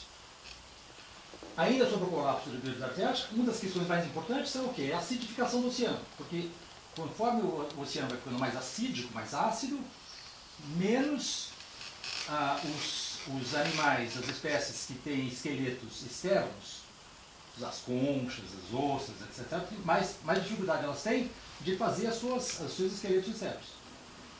E, portanto, o processo é exatamente esse, ou seja, o CO2 absorvido pelo H2O do mar, né, nos leva ao ácido carbônico, e esse ácido carbônico dificulta muito a formação de conchas, etc. E, portanto, como as conchas estão, os moluscos estão na base da pirâmide trófica, da pirâmide alimentar, é claro que mesmo os zooplânctons, que têm também pequenas formações esqueléticas externas, são eles que são a base da alimentação. Eles tendem a desaparecer. Então, até 2050, cerca de 4/5 da superfície do oceano será afetada por acidificação e aquecimento. Aumento dos eventos globais mais frequentes de branqueamento dos corais. O branqueamento do coral leva à sua morte. O branqueamento pode levar à sua recuperação, mas se ficar um certo tempo, leva à morte. E os corais são 25% das espécies marítimas, vivem uma parte da vida delas perto dos corais, interagem com os corais. Portanto, sem corais, 25% da população marítima, das espécies marítimas, vão ter graves problemas. Aumento das zonas mortas, ou seja, há uma eutrofização muito grande por causa do uso excessivo de fertilizantes. Esses fertilizantes vão parar na água, criam-se muitas algas, as algas morrem, vão para o fundo do mar, lá elas são degradadas por atividade bacteriana, que consome oxigênio e libera metano. Portanto, o grau de oxigenação do mar diminui, sobretudo nas áreas costeiras, e ali, então, criam-se zonas mortas. Nós estávamos em 2011 com 530 zonas mortas, e ela está aumentando muito rapidamente, como vocês veem nesse gráfico. Poluição crescente dos solos, do mar, da água doce, intoxicação dos organismos, dos resíduos sólidos urbanos, industriais, polímeros, ou seja, plásticos, partículas de suspensão na atmosfera, agrotóxicos, etc., com riscos maiores de crises sanitárias graves. Há um mundo de coisas sendo discutidas aqui. Outro elemento que é o aumento do plástico em toda parte, mas nos oceanos sobretudo. A produção de plástico aumentou 176 vezes entre 1950 e 2015. Né? Vocês veem a quantidade. E o plástico, vocês sabem, não desaparece nunca. E ele é comido pelos peixes, que pensam que é água viva e morrem por causa disso. E a gente está comendo plástico. E a gente está comendo plástico, porque come peixe. Exatamente. Exatamente. Plástico está. Exato. Exatamente. E desaceleração mais lenta ou inexistência das taxas de fecundidade em países da África e da Ásia. Ou seja, a população em 2015 era de 7,3 bilhões, em 2017 ela é de 7,5, no final do ano ela será de 7,5, em 2023 ou 2024 ela será de 8, em 2030 será de 8,5, portanto um aumento de 17%, 2050 9,7%, 2100 11,2%, ou seja, um aumento de mais 54% em relação a hoje. Pode ser, dependendo se nós tivermos uma fecundidade de meio filho, de mais meio filho a menos ou a mais, nós teríamos 7 bilhões ou 17 bilhões. Né? Então vocês percebem que a taxa de fecundidade, a linha vermelha, está diminuindo muito rapidamente, mas a população está crescendo. Porque existe uma inércia. Existe uma inércia muito forte. E existe ainda uma taxa de fecundidade, sobretudo nos países da África e da Ásia, que é maior do que 2,1. 2,1 é a taxa de reposição. Maior insegurança alimentar e mais frequentes quebras de safra ocasionadas pelos 17 fatores acima, né, o ponto 18. Né, e aí vocês têm, no caso do Brasil, você vê que nas partes verdes vai haver uma maior produtividade agrícola. Claro, ali era gelo, vai ficar uma terra mais agricultável. Mas veja as partes rosas e vermelhas, inclusive o Brasil. Ali vai haver uma diminuição de até 50%, né, nas yields, né, nas colheitas, entre o presente e até 2050. Vejam o caso do Brasil. Esse é um estudo do Carlos Nobre e de vários outros professores, José Marinho, que são grandes especialistas do INPE, que trabalham com áreas de alto risco da colheita de arroz e do feijão. No caso do arroz, Em 1990 nós não tínhamos praticamente nenhuma zona, não sei na Bahia, no sul da Bahia, no norte de Minas, zonas de alto risco. Em 2025 as zonas vermelhas crescem, em 2055 elas crescem ainda mais, em 2085 a mesma coisa, elas vão crescendo sem parar, ou seja, vão ter uma quantidade quase tão grande de áreas de alto risco quanto áreas de menor risco. No caso do feijão é pior. Né? No caso do feijão, quando você chega em 2025, vocês vejam que a situação de 2025 é uma situação de altíssimo risco em áreas muito amplas de agricultura no Brasil. 19. Custo anual maior ou inviável das ações mitigatórias, com menor efetividade, à medida que os mecanismos de retroalimentação tornam-se decisivos, ou seja, a um certo momento, por mais que você queira parar o trem não para mais. Tá certo? Não só porque ele não para mais, porque ele ficou uma forçante mais importante do que a ação humana, como o custo seria demasiado elevado. Tá vendo? Custos. Né?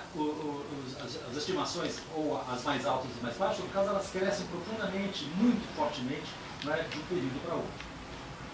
Nós chegamos, portanto, a uma situação em que não há dinheiro capaz de... o custo seria demasiado elevado. Finalmente, o 20, refugiados climáticos, do qual exatamente o Fute falava, maior instabilidade política e conflitos armados decorrentes dos 19 fatores acima, com decrescente relevância da diplomacia e da governança. Quer dizer, quando chega a uma certa situação, claro, a questão da democracia, exatamente. Né? Os recordes e saltos no gravamento dos impactos usando a ação combinada desses 20 fatores permite avançar a hipótese enunciada no título da comunicação. Estamos já presenciando no presente decênio o início de uma transição abrupta para outro estado de equilíbrio do sistema Terra? Essa hipótese começa a se esboçar nos anos 70, seria muito interessante fazer o histórico aqui no momento, e ganha força hoje à medida que as observações se precisam e os modelos se tornam mais aderentes à realidade. Conclusão, nós vamos ter um futuro pior. Numa palavra, qualquer que seja a intensidade e o ritmo da degradação, que ela seja uma degradação substancial, que ela seja um polar, o futuro, no horizonte da primeira metade do nosso século, figura-se pior, comparado com a segunda metade do século passado. E isso dará avante mesmo para as sociedades mais ricas e industrializadas. A perspectiva de um futuro pior tem sido recentemente o leitmotiv de um número crescente de cientistas. Como bem resume, por exemplo, Kevin Anderson, que é o vice-presidente do Tyndall Center, é um dos grandes centros de pesquisa, estamos conscientemente enveredando em direção a um futuro fracassado, a failed future. A ideia de um futuro pior, isso que talvez seja o mais interessante, é inédita no nosso tempo. Né? Nas idades modernas e contemporâneas, moldadas por revoluções tecnológicas e contínuo incremento de bem-estar humano, excluídas as sociedades espécies vitimadas pela expansão ocidental, claro, os índios, por exemplo, a perspectiva de um futuro pior representa uma inédita inversão histórica de tendência, de onde a crescente resistência política, ideológica e psicológica à ciência, aos seus prognósticos e alertas, mesmo de parte dos setores com maior educação formal, tradicionalmente abertos aos prognósticos científicos. Fenômeno igualmente inédito na história contemporânea. Até agora, basicamente, os ignorantes não contrariavam a ciência e os equiparentes sábios apoiavam a ciência. Agora as coisas não são mais assim. Agora quem tem mais educação formal frequentemente consegue encontrar algum argumento para tentar negar as evidências científicas. O Kevin Anderson explica a novidade desse fenômeno de resistência do mundo da informação. As petroleiras foram devidamente vilipendiadas. Elas vêm há anos tentando solapar essa agenda climática. Mas não são as únicas culpadas. Outro largo segmento da sociedade, as comunidades acadêmicas, científicos, jornalistas e as ONGs, estão na mesma posição. Evitar in extremis um colapso socioambiental, a se supor tal possibilidade, que ela existe ainda, requeriria hoje satisfazer 3 condições. Admitir a gravidade do problema. A primeira questão é admitir a gravidade do problema. Se você está com um câncer terminal e você não admite que você está com esse câncer, não vai adiantar, você não vai conseguir fazer nada. Você vai achar que você está com gripe aí. Então, primeiro, admitir a gravidade do problema e redefinir a agenda política a partir dessa admissão. Segundo, decrescimento imediato e substancial da interferência antrópica sobre o sistema Terra. Terceiro, controle democrático da economia. Né? Os 10% mais ricos do planeta emitem 49% das emissões de grandes efeito estufa, enquanto que os 50% mais pobres emitem apenas 10%. Evidentemente que a culpa não é de todos. A culpa é dos 10% mais ricos. A resistência a admitir esses 3 requisitos torna implausível a possibilidade de escapar da trajetória de colapso socioambiental nos próximos decênios. Mas implausível não significa impossível, pois não é dado antecipar a capacidade de resposta das sociedades a uma situação limite. termino com uma nota de otimismo.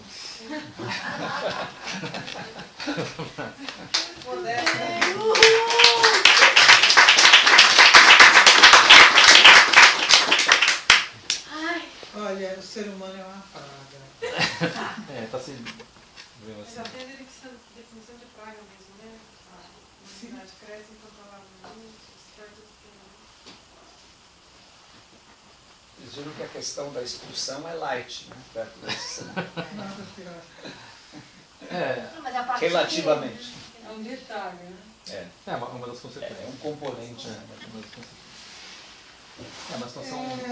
Numa situação, digamos, para 2020, 2025, como você, digamos, conseguindo admitir a existência do problema, o que o mundo poderia fazer, assim,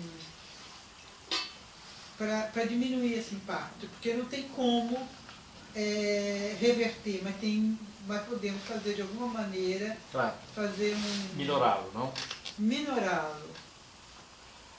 Eu então, acho que basicamente é o seguinte, quer dizer, vamos dizer de uma forma um pouco crua, se a pessoa quer parar, deixar de ser alcoólatra, ela tem que parar de beber. Se ela quer perder peso, ela tem que consumir menos calorias. Não adianta a gente achar que nós podemos aumentar o nosso consumo e produção de energia e diminuir o nosso impacto. Isso é que a gente está ouvindo todo dia nos meios diplomáticos. Não tem jeito. Não dá para, entendeu? Não dá para continuar achando que aqueles regimes, sabe aqueles regimes miraculosos? Coma quanto você quiser e você vai emagrecer? Não funciona, não é verdade? Também não funciona para o planeta Terra. Ou seja, se você tem uma produção e um consumo de energia no padrão que nós temos hoje, ou quando não temos, aspiramos a ter, você vai ter impactos que são os impactos daquela produção e daquele consumo, como está claramente formulado. Então, a única maneira no momento de minorar, de frear, de pôr o pé no freio, é redefinir o que significa civilização. O que significa, qual é o nível de produção e consumo de energia mínimos necessários para você definir o que significa uma civilização. No estado atual do campeonato, quando as pessoas querem, ao contrário, medem o nível de civilização pela quantidade de produção e consumo de energia, evidentemente assim não vai dar. Então, os Estados Unidos são mais civilizados que um país subdesenvolvido, porque os índices são esses. Então, esses índices são índices. Pode haver sempre um ganho de eficiência, mas esse ganho de eficiência será neutralizado pelo fato que você vai aumentar cada vez mais. Então, o sistema digestivo da pessoa pode ser mais eficiente, mas se ela comer mais e mais calorias, ela vai acabar engordando. Se me permite, Ela estava só... querendo falar. Desculpa, o que o senhor acha do papel da pecuária em relação a tudo isso? Porque os vegetarianos defendem que a emissão de gás de efeito estufa da pecuária é maior, por exemplo, de todos os carros de São Paulo. O que o senhor acha? Absolutamente certo. Absolutamente certo. Eu não tinha tempo de mostrar essas questões, mas é absolutamente certo. Quer dizer, achei que parar de comer carne. Nós temos que parar de comer carne. Eu não digo que nós devamos ser vegetarianos, eu tento ser vegetariano, de vez em quando eu me escorregado, porque eu gosto muito de carne, mas eu tento o máximo possível ser vegetariano. Acho que eu diminuí, vamos dizer, 80% do meu consumo de carne, talvez 90%, mas é difícil, porque está enraizado, é um hábito alimentar, é uma das coisas mais difíceis que tem para você diminuir, de você mudar. Para quem já foi, né? Para quem você comer carne. Agora, claramente, nós temos uma situação de... Por que o gado fez isso, gente? Por duas razões muito simples. Em primeiro lugar, 70% do desmatamento do Brasil se deve à extensão da fronteira pecuária, não da fronteira agrícola. Em segundo lugar, porque o gado faz pum e arrota. E o pum e o arrota, exatamente. E isso significa o quê? Emissão de metano. Tanto mais no gado do sul, tanto mais no gado do Brasil, mais do que no gado europeu. O gado europeu é menos emissor de metano, porque são raças diferentes, etc. Eu quis dizer que não é o pum, é o arroto. Os dois. Ele rumina. Os dois, exatamente, são ruminantes. Exatamente. Exatamente, não é só o gado. Todos os animais ruminantes.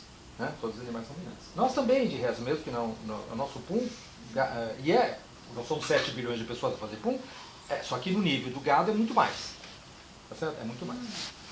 Gato não, porque o gato é Acho limpíssimo. De gado aumenta. Gato Né? pode. A pecuária extensiva ela aumenta a produção de gado, né? Ela aumenta a produção de seres. Uma questão, eu estive na China no ano passado e foi levantada aquela questão de um casal, um filho. Uma extensão disso para o resto do mundo seria algo a se pensar? Veja que a China, com essa política, ela diminuiu em 400 milhões de pessoas. Quer dizer, 400 milhões de pessoas deixaram de existir. Dois Brasis deixaram de existir. Tá certo? Em quantos anos? Em 40 anos. 40 anos. Falar isso? Cerca de. Então, por favor. Não, a substituição da matriz energética dos combustíveis fósseis para outras alternativas energéticas. Isso teria um impacto substancial ou não? Em que tempo, em que medida? Acho que teria um grande impacto. Acho não, obviamente terá. E já está tendo. Entretanto, veja, quando você fala em energia eólica ou quando você fala em energia solar, a energia eólica e a energia solar demandam uma quantidade enorme, muito maior do que as energias convencionais fósseis, na produção do equipamento para a produção dela. Acabaram de descobrir perto da Ilha da Madeira, aqui no Atlântico, uma enorme porção de solo marinho, muito rico de telúrio. O telúrio é um material extremamente importante para a produção de energia eólica. Perdão, de energia solar. Você vai destruir o solo marítimo para melhorar. O que eu quero dizer basicamente é o seguinte. Claro que pode haver um enorme ganho mas não existe energia sem impacto. Nós, quando respiramos, causamos impacto. Certo? Então, é enorme a quantidade de impacto ambiental que as energias eólicas, energias renováveis, assim chamadas, e eu não vou nem colocar a energia hidrelétrica, porque a energia hidrelétrica é muito mais grave do que a energia fóssil por causa do metano e por causa da barbaridade que ela produz nos rios, etc.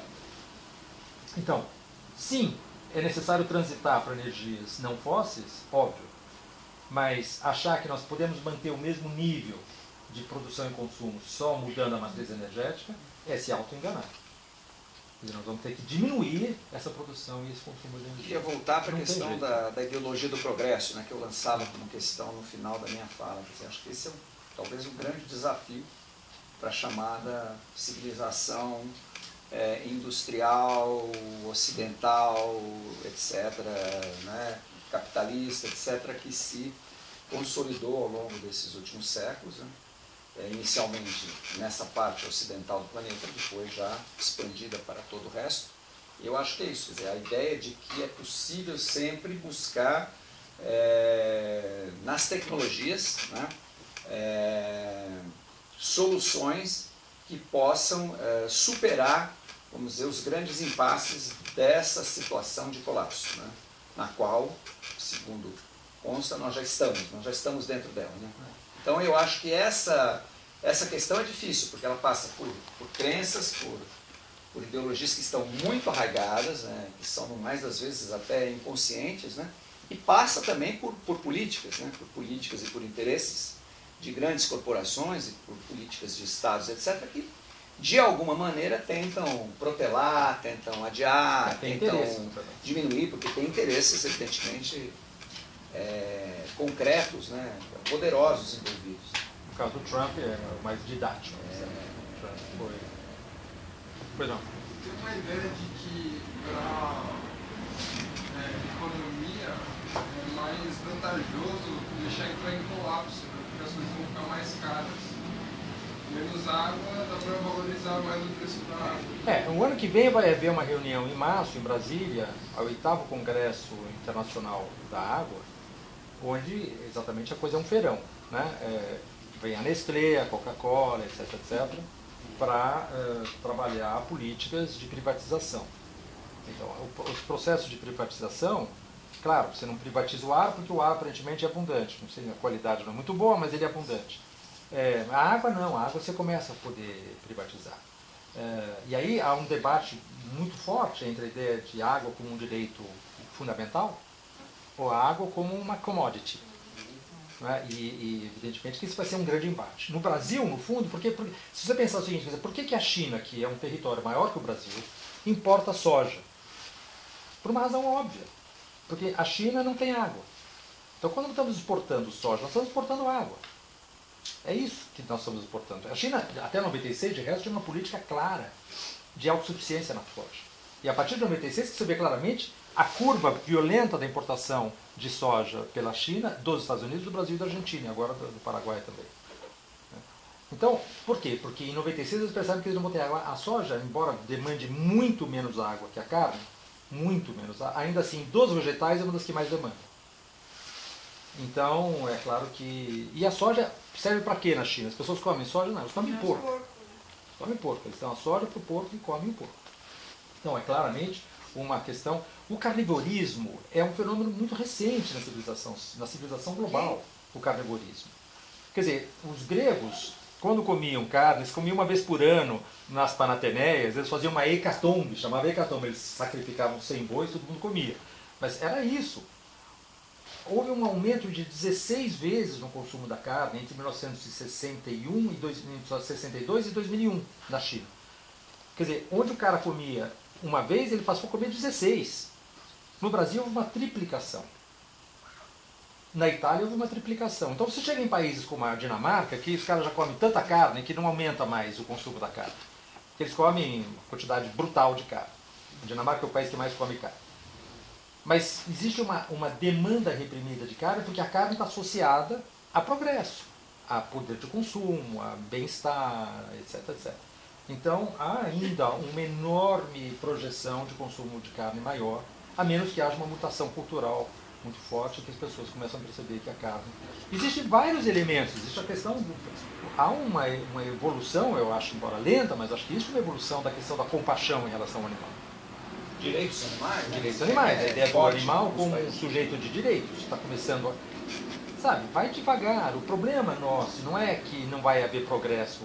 O problema é saber quanto tempo nós temos para nos permitir que esse progresso seja lento. O tipo de progresso, né? Modelos de progresso. Claro, exatamente. Eu achei interessante a junção das duas falas, né, que o Francisco falou muito dessa questão da exclusão, né? A gente tem uma ideia um pouco mais naive, pegando mais o aspecto natural, você fala, puxa, se a gente se desenvolvesse só mudando a fonte de energia, ou sendo um pouco mais consciente, consumindo menos, trocando o uso de materiais por serviços, né, que não consomem.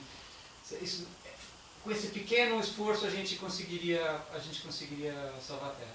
Mas as duas falas juntas falam, não, o que a gente está fazendo está muito longe disso, porque a gente está além da exploração dessa ambição humana, além da exploração do recurso natural, ela está violentando uma parcela grande da própria população humana, né? Então a gente está bem longe. Um aspecto que aparentemente esses esforços, ou essas práticas alternativas locais, né? Quer dizer, por exemplo, a comida orgânica, né? os veganos, que são movimentos muito interessantes, muito valiosos e que proliferam inclusive em países mais desenvolvidos, mas também no Brasil, mas eles são absolutamente minoritários, muito ínfimos, né? Diante do processo gigantesco, né? Que é esse mega processo de destruição, né? Que já está em marcha. Como você acha que... você falou duas coisas que me chamaram a atenção. Uma, a questão de como convencer as esquerdas que o componente ambiental precisa ser agora. Porque você conversa com pessoas, né, dos partidos, mesmo aqui no Brasil. Não, uma vez eu lembro de uma estudante, né? Tinha uma estudante na graduação lá no Unicamp, que era afiliada ao PSOL. Eu falei, poxa, vocês não... Parece que a questão ambiental passa longe. Não. No item 350, inciso 4, parágrafo 3º, nota de rodapé e tal, está lá a questão ambiental. Não é central, tá certo? Não é centralizado. Estou fazendo uma caricatura, mas é mais ou menos isso, né? Você falou rapidamente também na questão das organizações locais, do desenvolvimento de economias locais, como reação a esse movimento de globalização. Qual que é a perspectiva disso? Existem, né? Esses movimentos estão presentes. Não são movimentos de elite? Felizmente, não são movimentos de elite esses? Não necessariamente. Eu acho que tem muitos existem... jovens também, né? Muitos... Não, eu acho que existem, eu fui falar num sindicato dos trabalhadores de água, esgoto, meio ambiente. Sintaíma, lá em Água São Pedro. Eu fiquei muito impressionado porque eu fui com todos os dedos, achando que eu ia... Os caras estavam muito longe de mim já. A questão ambiental para eles, e era aqueles caras, não era, entendeu? Eram os carinhas que pegam no pesado. Eles estavam com uma percepção, também eles trabalham com água e esgoto, então eles têm um nível... Portanto, com a crise sanitária e com a crise sanitária direta, com a escassez, e o nível de consciência deles era um nível de consciência que me surpreendeu muitíssimo, muito mais do que meus alunos da Unicamp. Mas 300 vezes mais, entendeu? Quer dizer, eles têm a capacidade de formulação, inclusive, deles, pode não ser técnica, mas vai ao ponto. Vai ao ponto. Estou pegando talvez um exemplo que não seja muito feliz, porque eram trabalhadores daquela área. Mas eu acho que existe, se você pensar em organizações do tipo pastorais e coisas do gênero, você vê que tem níveis de compreensão e de reação a isso que são muito mais, a meu ver, efetivos do que aquilo que nós estamos vendo ao nosso redor, nessa classe média. Não estou querendo idealizar, veja, eu também não sou muito otimista, mas eu acho que a gente tem uma tradição de achar que, tradição leninista, vamos dizer assim, que vai haver um partido da classe média de intelectuais que vai educar. Já era. É o contrário, nós é que temos que ser educados. Nós temos uma série de elementos técnicos que a gente tem, mas a visão de mundo nossa é muito conservadora, digo, como setor de sociedade, eu acho. Luiz, tem uma captura cultural que já foi feita. Então, assim, eu vejo essa juventude de 30 anos, eles acham que tem, entendeu? Tem mesmo que destruir, porque o avanço técnico da tecnologia é mais importante. É muito forte. É muito forte, é uma captura cultural muito forte. Muito forte. Qual a consequência da produção em massa dos celulares, por exemplo? Exato. Ninguém se dá conta disso. Não dá. Por exemplo. Não dá para você não ter celular hoje. Exatamente. Todos somos dependentes. Eu estava vendo no noticiário. Ou computadores, de forma geral. Foram roubados 240 mil celulares. Eu estava vendo isso. Você viu isso? Eu falei, 240 ano passado. mil no ano passado? Eu achei que essa era a produção.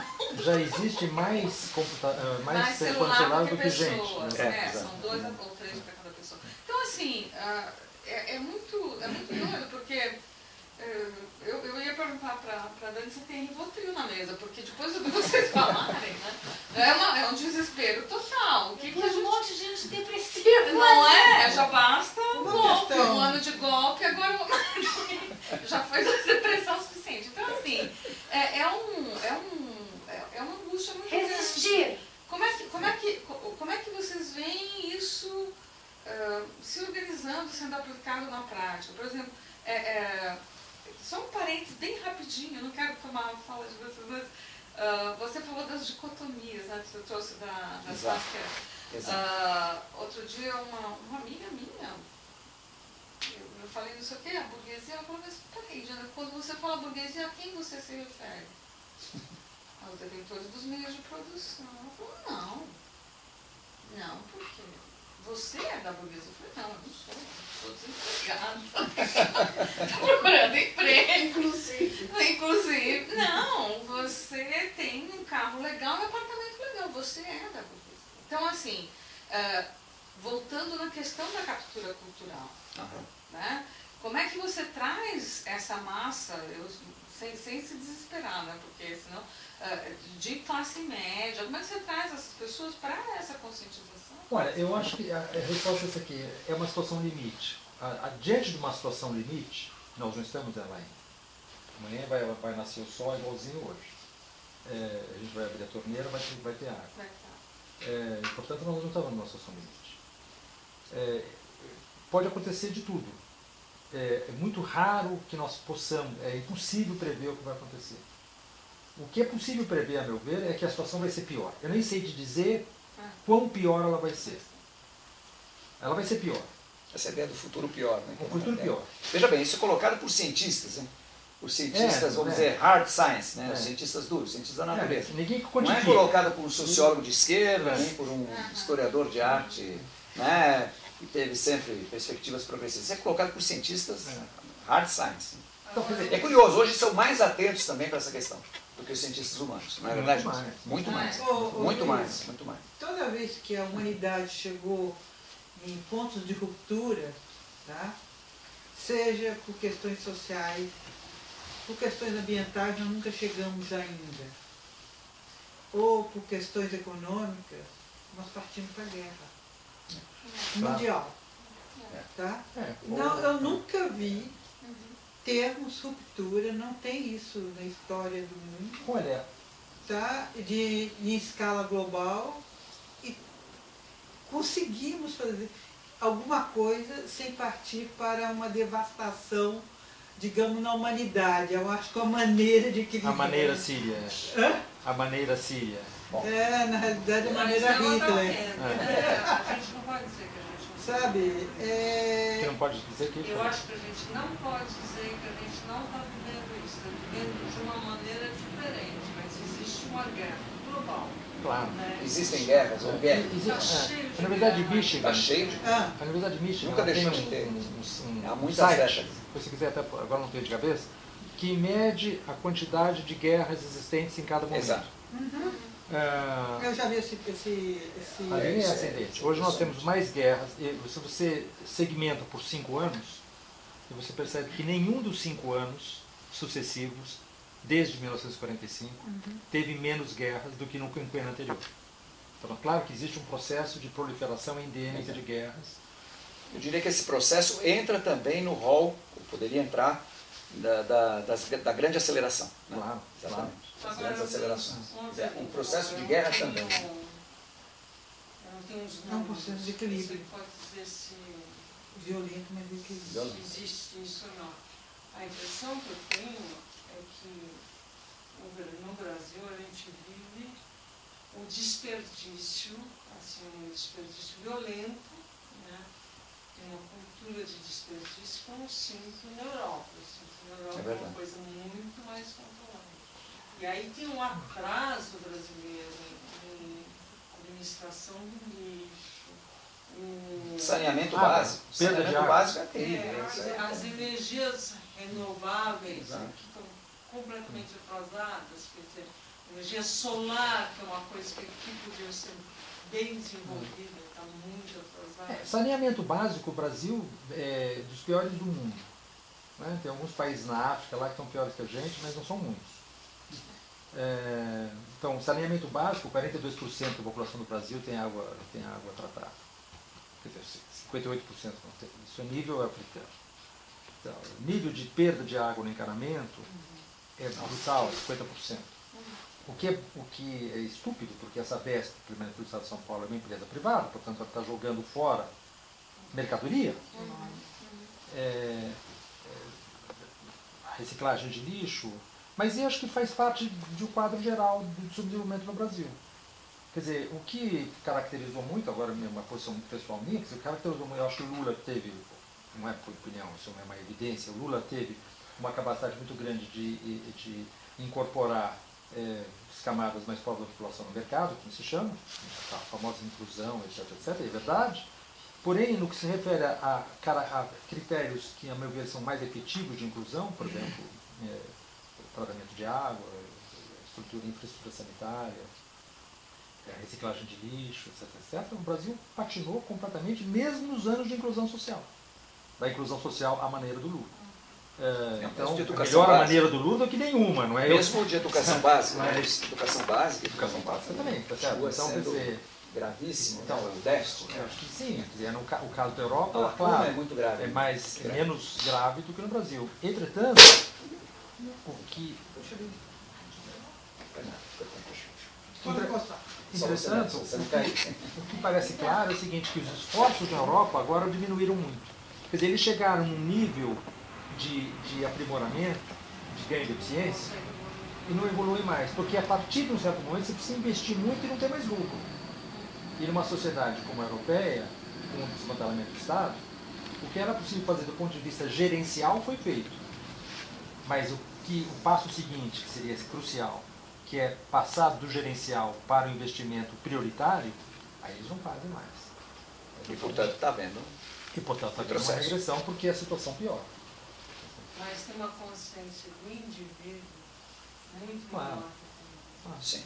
Porém, veja, isso é verdade, mas, Célia, eu acho também que é o seguinte, que as pessoas ficam indo comprar coisas orgânicas alternativas, que eu acho ótimo, mas elas estão profundamente enganadas achando, se elas acharem que isso é efetivo. É melhor do que não ter isso? É muito melhor. Mas isso resolve o problema? Não, não resolve. E é minoritário. E é minoritário. Disso, mas assim, a consciência do lixo, sabe, do desperdício. Eu diria que você tem razão se você falar da Alemanha e da França. Se você falar da Itália, da Espanha, da Grécia, etc. Mas aí não é... Nem da Inglaterra. Nem da Inglaterra. Mas, por exemplo, mesmo a questão da carne, quer dizer, o Brasil come muita carne. Mas come muito menos que a Europa. Muito pouco mesmo. Bom, ainda pegando esse gancho no desperdício, a gente passou por uma crise hídrica muito forte. Exato. A gente usou volume morto. Eu acho que a gente tem uma tendência a se preocupar com o problema quando ele já está ali na nossa porta, né, na nossa casa. Por quê? Porque se você for aprovar hoje um projeto, por exemplo, eu comprei um terreno de 500 metros quadrados e quero construir uma casa de 200. Não existe uma fórmula na prefeitura, ok, 500 com 200, 700, você vai ter que ter um reservatório de 7 mil litros de água, que vai captar a água da chuva. Eu não sei, eu desde pequeno vejo água indo no rego da rua, falando assim, poxa, essa água aqui vai cair no rio Tietê, isso vai ter que ser tratado. E um tratamento dentro da nossa casa seria muito mais barato. A gente pensa nisso quando a gente está com um problema ali na nossa porta e a gente não consegue planejar ele, e a gente também não vê das autoridades uma preocupação em fazer, vamos fazer valer isso aqui, olha o que nós passamos. E não existe hoje, para você aprovar um projeto, já tá relaxado, a sua obrigatoriedade de ter um reservatório de água. Deixa eu só pontuar uma coisa que você está falando. Totalmente de acordo com você, 100%. Porém, tudo aquilo que nós pudéssemos melhorar do ponto de vista do aproveitamento corresponde a uma faixa de 10% do consumo de água. 70% é agricultura e 20% é indústria. Então, quando você fala que 70% do consumo da água, isso é no estado de São Paulo, mas 70% do consumo da água é agrícola, isso significa que você tem uma opção de agricultura irrigada. Pecuária ou agrícola? Agropecuária, de forma geral. Mas no caso de São Paulo, a pecuária é bem menos importante, a agricultura mesmo que é importante. Então, você tem uma opção de transformar a agricultura num nível de produtividade muito grande, porque você está mirando o quê? Você está mirando o mercado internacional. Então, você tem que ter um nível de produtividade agrícola muito elevado. Dá-lhe agrotóxicos e fertilizantes e um consumo de água muito intenso. Então, o consumo, o sistema de transformação do alimento numa commodity para o mercado internacional é extremamente consumidor de água. Claro, é importantíssimo a gente ter um consumo muito mais controlado de água em termos domésticos, mas, mais uma vez, isso está isolado em 10% do problema. 90% do problema é agrícola e industrial. Sim, mas mesmo sendo essa pequena parte, fundamental. Ele é fundamental para a nossa vida. Né? E essa coisa também do consumo de carne, eu não estou dizendo assim, eu também não estou apto a me tornar vegano agora, mas eu reduzi muito o consumo de carne nos últimos tempos. Isso por uma questão de exames clínicos e tudo melhorou muito. Saúde, né? Em geral. Saúde melhora muito, mas eu acho que todo mundo consegue, por exemplo, comer a metade da carne que come na semana. Mesmo nós consumindo menos carne que os europeus, por exemplo. Porque eu acho que no nosso prato do dia a dia, no nosso almoço do escritório, sempre vai ter ou um frango, ou um bife, e eu acho que a gente consegue, sim. E eu acho que tem que começar com a gente essa mudança também, mesmo sendo pequena. Olha, ninguém piora de saúde se não comer carne. O problema é que as pessoas estão enraizadas num costume que é de comer carne, porque parece que a refeição não está completa se não houver carne. Mas tem bodybuilding aí, que é vegetariano e está forte, musculosíssimo, não tem problema. O negócio que a carne é proteína. Tem proteínas vegetais que são perfeitamente substitutivas. É da mídia, né? A Friboi fazendo propaganda.